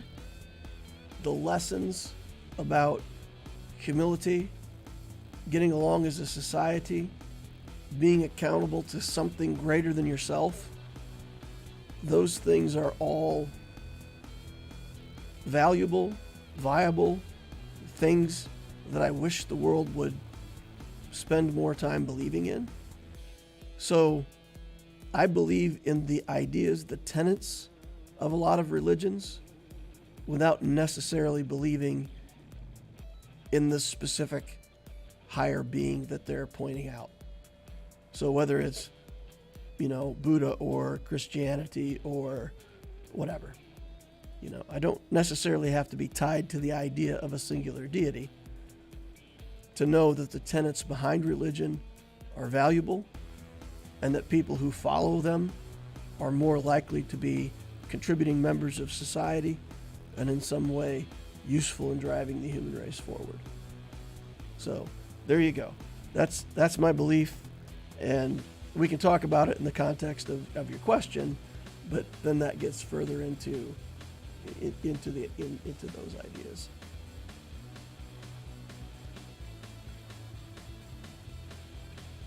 right, we got to try to see if we can beat these two teams. I think the only chance I have to beat this team, I can bring in CLS, kill the Qui-Gon Jinn, and then try to come clean it up with, I don't know, maybe even Wampa or something. Something simple. CLS can't do this battle.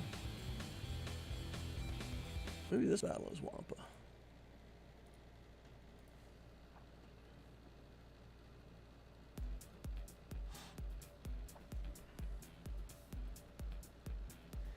Ray Ray says, I'm the same. Religion has value to society, but it's not about the truth. Just Another Consumer says, the irony is that it's often those complaining the loudest about the correctness are the most politically obedient. Ray Ray says, religion helps a lot of people find their place in the world.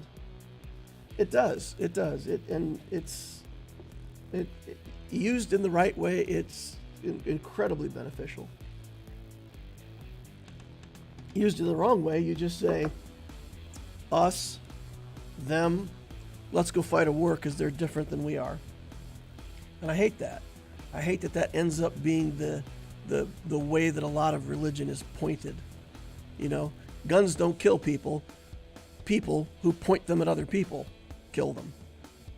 And religion is the same way. Religion doesn't hurt people, but people use it in the wrong way to hurt a lot of people in the world.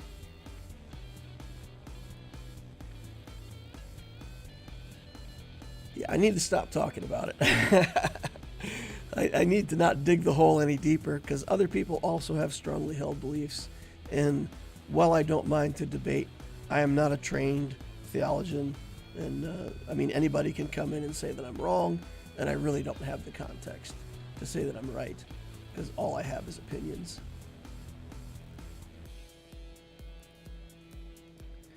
In this particular arena, I don't have a lot of facts on my side. And I like to argue from a standpoint of factual basis, or I should say I like to debate. You guys remember the difference between argument and debate, right? Debate is where you can talk about things, bring up different points. You don't have to agree, and in fact, you don't want to agree. You want to have differing viewpoints, and then at the end of the day, you go out and you have a beer together and you're still friends. An argument is where one or the other party believes that they have to win, or they have to be right, or they have to convince the other person. I like debate, I don't like argument.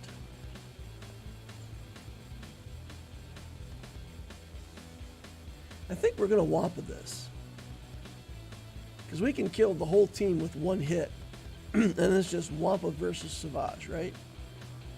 Bang. Wow, okay, never mind. We actually, in fact, kill no one with one hit. Try again. Maybe the second hit is better, because we will have ramped up a couple times. All right. How about this second womp?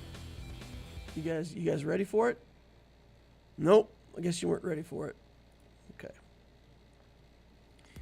I'll just keep ramping into this Savage, and eventually we'll have so much Wampa power, we're just going to one-shot him right in the nostril. The next Wamp, I think he'll kill Scion. We'll be done with him. Ramping. Just you and me, Savage, and I'm telling you now, buddy, eventually, given a long enough timeline, this is going to go badly for you. Now, it's a pretty long timeline, granted, because, you know, we got a lot of ramping to do. Slowly but surely getting there, though. Look out, it's coming.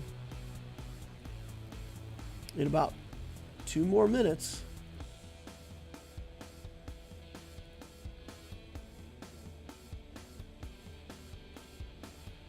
Hitting for 27,000 right now. His damage mitigation is off the charts. Let's go ahead and get some purple protection back now. 10 stacks.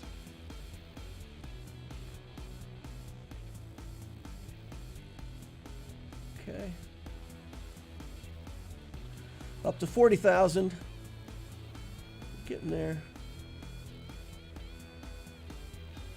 Womp again. Ramping again. 41,000.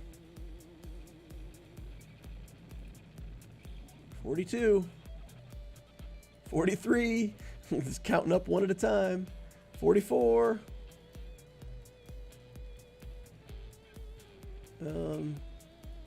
Ramp. Womp. Ramp. Take a hit here.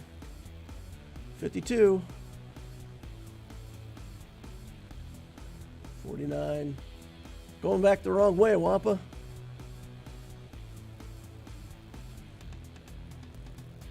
Okay. 2 minutes of ramping left. Hitting for 54s now.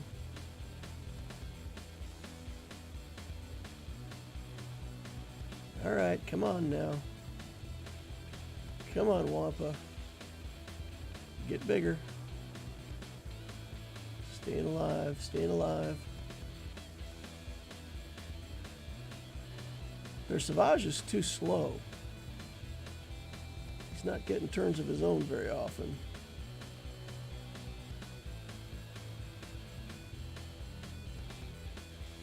What happens if we put it on auto? He's gonna ramp. He forgets to do the womp when he's an auto though, right?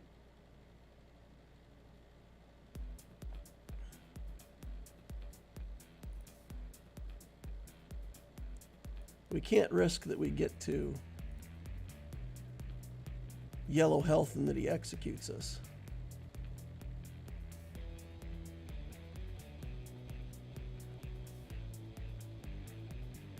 Okay.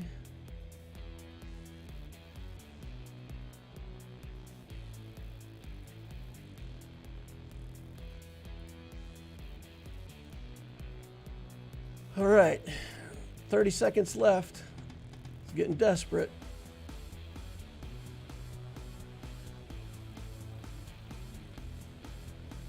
All right. Getting there. Come on. 20 seconds left. Got him in the red that time. Ramping up. Big hits. Not quite enough yet. Just basics now, buddy. Got him with 8 seconds left to go. Woo! The out ramp from Wampa.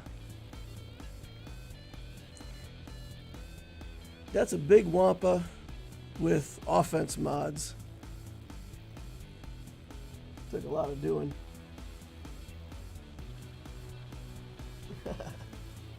Womp it good. Great stream and chat today, says Storm Pooper. Need to do the auctioneer voice.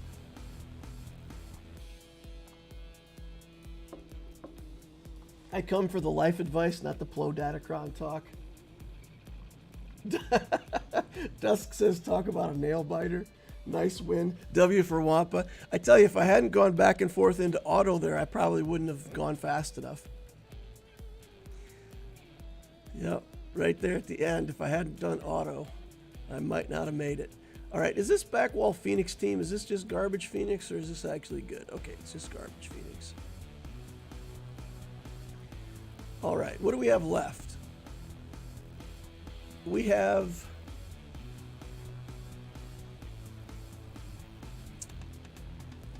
a 501st team. We got a Qui-Gon team. We've got a Empire team. I think the Empire team beats this bottom team pretty handily. So let's try the 501st here. 501st.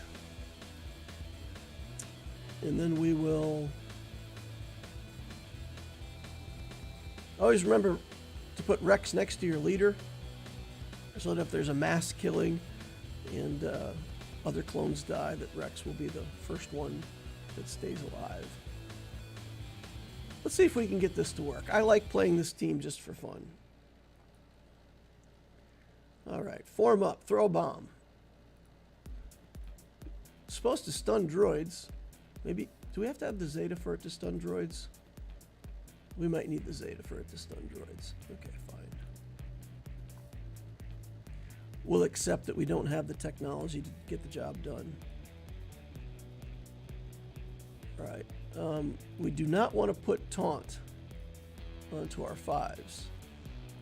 That would be the end of our gimmick here. Alright, the sacrifice is in.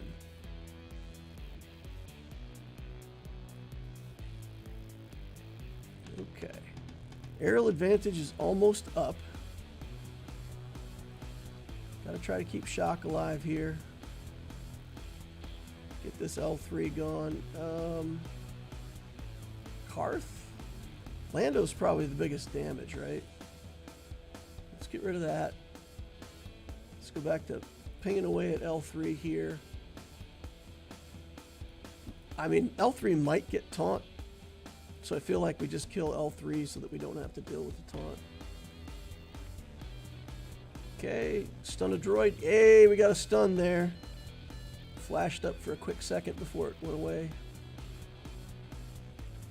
Eth Koth. My Super Troopers. That 5 sacrifice turbo boosts the rest of my troopers. Some teams are just fun to play. That team goes in the category of, in my opinion, just fun to play. I enjoy it. All right. Thrawn, Vader, Mara Jade. Who else? I don't know. Tarkin. Let's go. And if this works correctly, they should never get a turn. Mercilessly massacre all of them. Force Crush. And then free turn. Nice. Oh, come on now. You guys weren't supposed to get a turn. Come over here killing my Mara Jade like that, making me sad. I may indeed have to cry. Zippity zappity zoop. Bam. Kick. Paper cuts. They got one action, and that one action killed my Mara Jade. Sad. 62 banners. See the back wall. We got this. What do we got left? Qui-Gon. Let Qui-Gons be Qui-Gons. We also have Imperial Troopers. I don't know why we wouldn't just use Troopers here. Again, it's not the best team we have left, but it certainly is the most fun. All right. Rex should perish. Area of effect. Let's put that inevitable whatever. Inevitable failure. You think Moff Gideon's going to fail, but you are wrong. Moff Gideon is going to succeed. Successoration. All right, guys, as we finish up this GAC stream, I got a favor to ask all the cool people hang out. I put links to a couple of videos that I put up on my RPG channel. If anybody could go over there and just throw a quick like or subscribe if you haven't. Give the videos at least a minute of view time. If you look at them for like 10 seconds and then click off of them, it's actually worse. So I put a couple links in there. If you could give those videos like 30 seconds to a minute of view time, it really would help me, and I certainly would appreciate it if y'all could do that. Anybody who's willing to. I think I'm taking Plo in here. I see a scenario where I might need a Plo. Okay.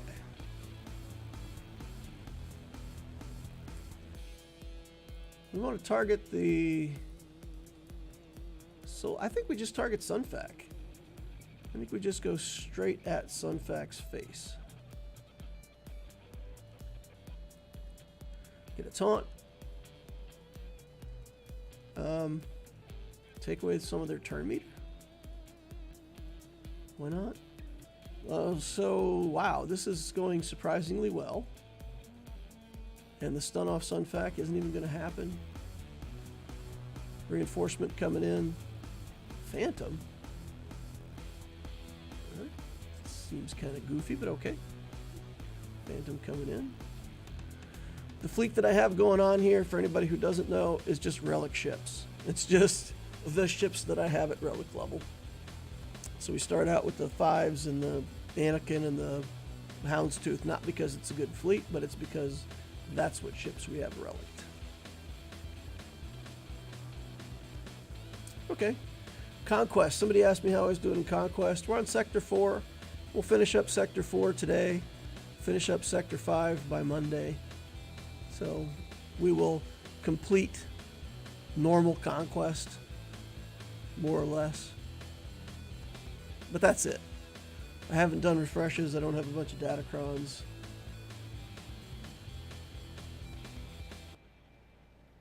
Oh, good. Link's going to be here. The links are in the description for the video, but I could put them in chat.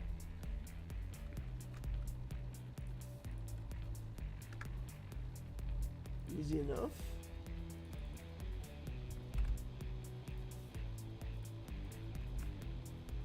That should be the links to the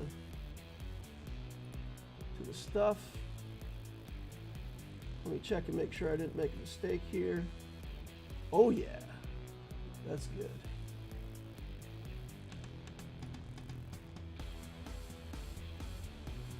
I subbed and liked both links. Thanks, Ray Ray. I appreciate that. Mucho apreciado. Is that right? Much appreciated.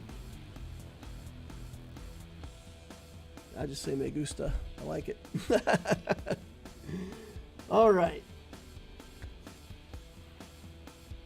DL, I'm about to unlock Malgus, Dark Trooper Moff Gideon, and QA at the end of Conquest.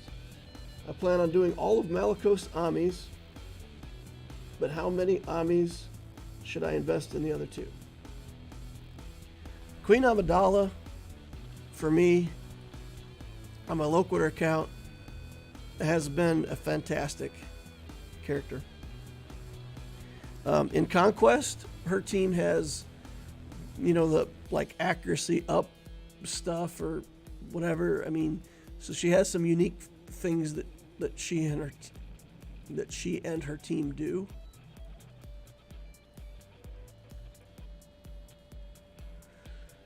Especially, I like her because you already want to build Qui-Gon and Obi-Wan to go with her because they have their own assault battle, right? So build them for the assault battle, build her, and those three make a team, and you're done. So I would invest in Queen Amidala. I really would. I'd put the... I can't see from here which is the Omicron. But I think, doesn't she hit... I could have seen it. Right, we can see it by looking at her and going to the highest levels. No, we have to have her unlocked to look at it. Anyway, I can't remember what her Omicron is, but I would invest in that team. I would invest in it. I certainly would. It's it will make your opponent stop and think on defense in GAC. So you get Grand Arena out of it. You get an event with the Jedi. You get the current raid. But even after the raid's gone, this is still going to be a premium team.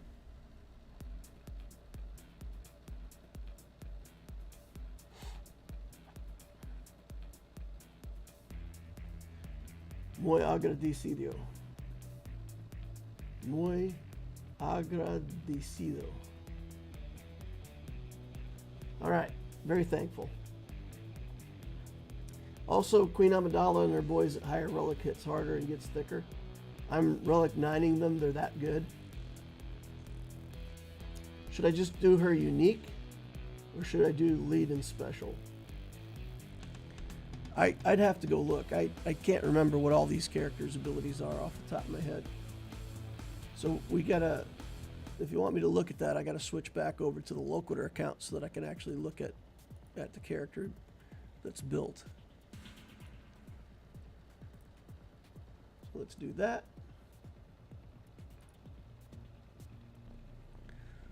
Oof. Man, I like the new PC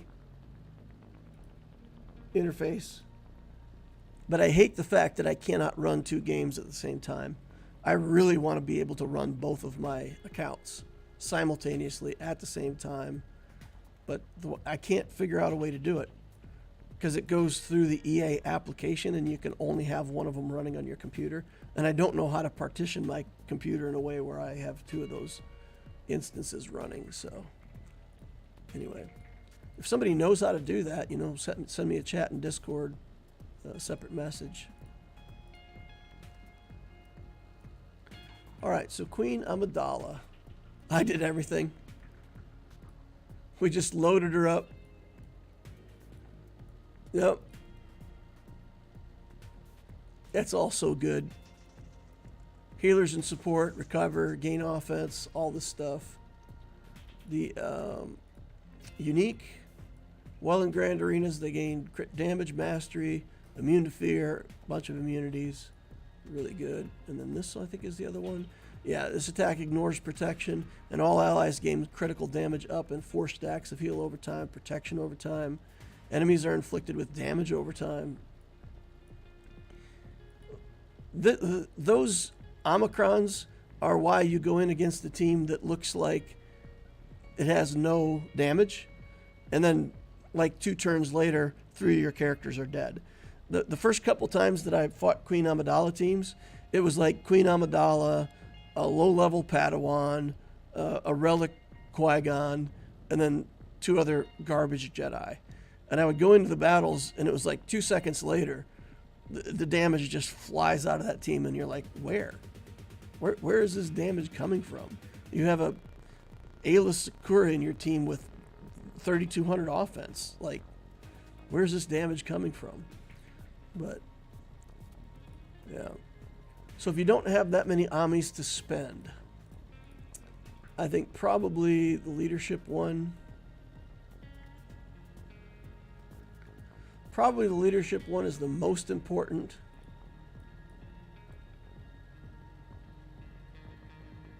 Bodyguard would be second. And Queen Amidala you don't even need. It's good, but it's not, I don't think that's game breaking. It does give critical damage up and a bunch of buffs.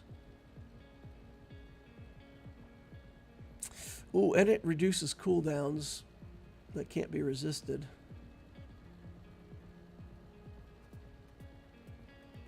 And if the decoy is up, they also can't be evaded. I don't know.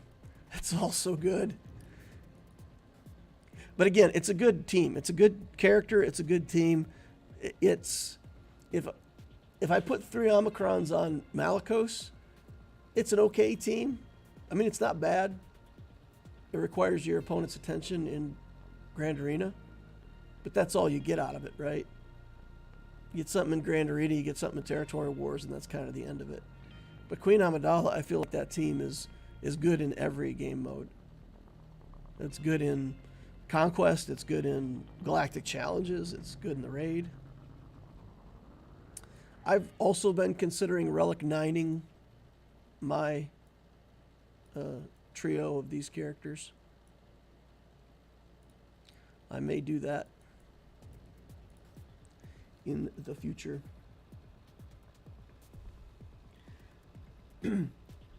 Honestly, for Malgus, I never used him outside of GAC. His UFU team has some uses in territory battle to unlock Zepho. Dusk says I want Malgus for offense. He's Gidme food on defense unless I give up Kylo Ren unmasked. The UFU team is a Galactic Legend counter in GAC, so it's really good. Yeah, okay. Take it on offense. That makes more sense. Padawan Kenobi is a one-shot machine after 2 or 3 rounds. Yeah. If he gets all those buffs on him and gets his area of effect off, whew, that's a lot of damage. And if he gets that off while the decoy is also up, it's shocking. Shocking amounts of damage. Good stuff, though. Alrighty, guys. Well, I'm going to wrap it up there for today. Thank you all for coming and hanging out. I appreciate each and every one of you. Fun conversations today. We're going to have to try to get more of these going again in the future. I enjoy it. So think of your questions for next time. Bring up a topic. Get me going. Get me telling stories. I like to do it, but it's it's hard to kind of think in that context. You guys prompt me with questions, and that helps a lot. So come prepared with questions. If I don't have a good answer for you, I'll at least try to entertain the audience. So please remember to hit that like button on the way out if you didn't hit it on the way in. Subscribe if you want to see more of my stuff in the future. Use the notification bell so you know when I'm doing these live streams. And of course, join us on the Discord. The links are up above, down below. I'll beg for support on my RPG channel. I'm trying to get that up and running. So if you want to click on those links, I certainly would appreciate any help and support I can get from y'all. Thank you all for watching. We will see you in the next Holocron.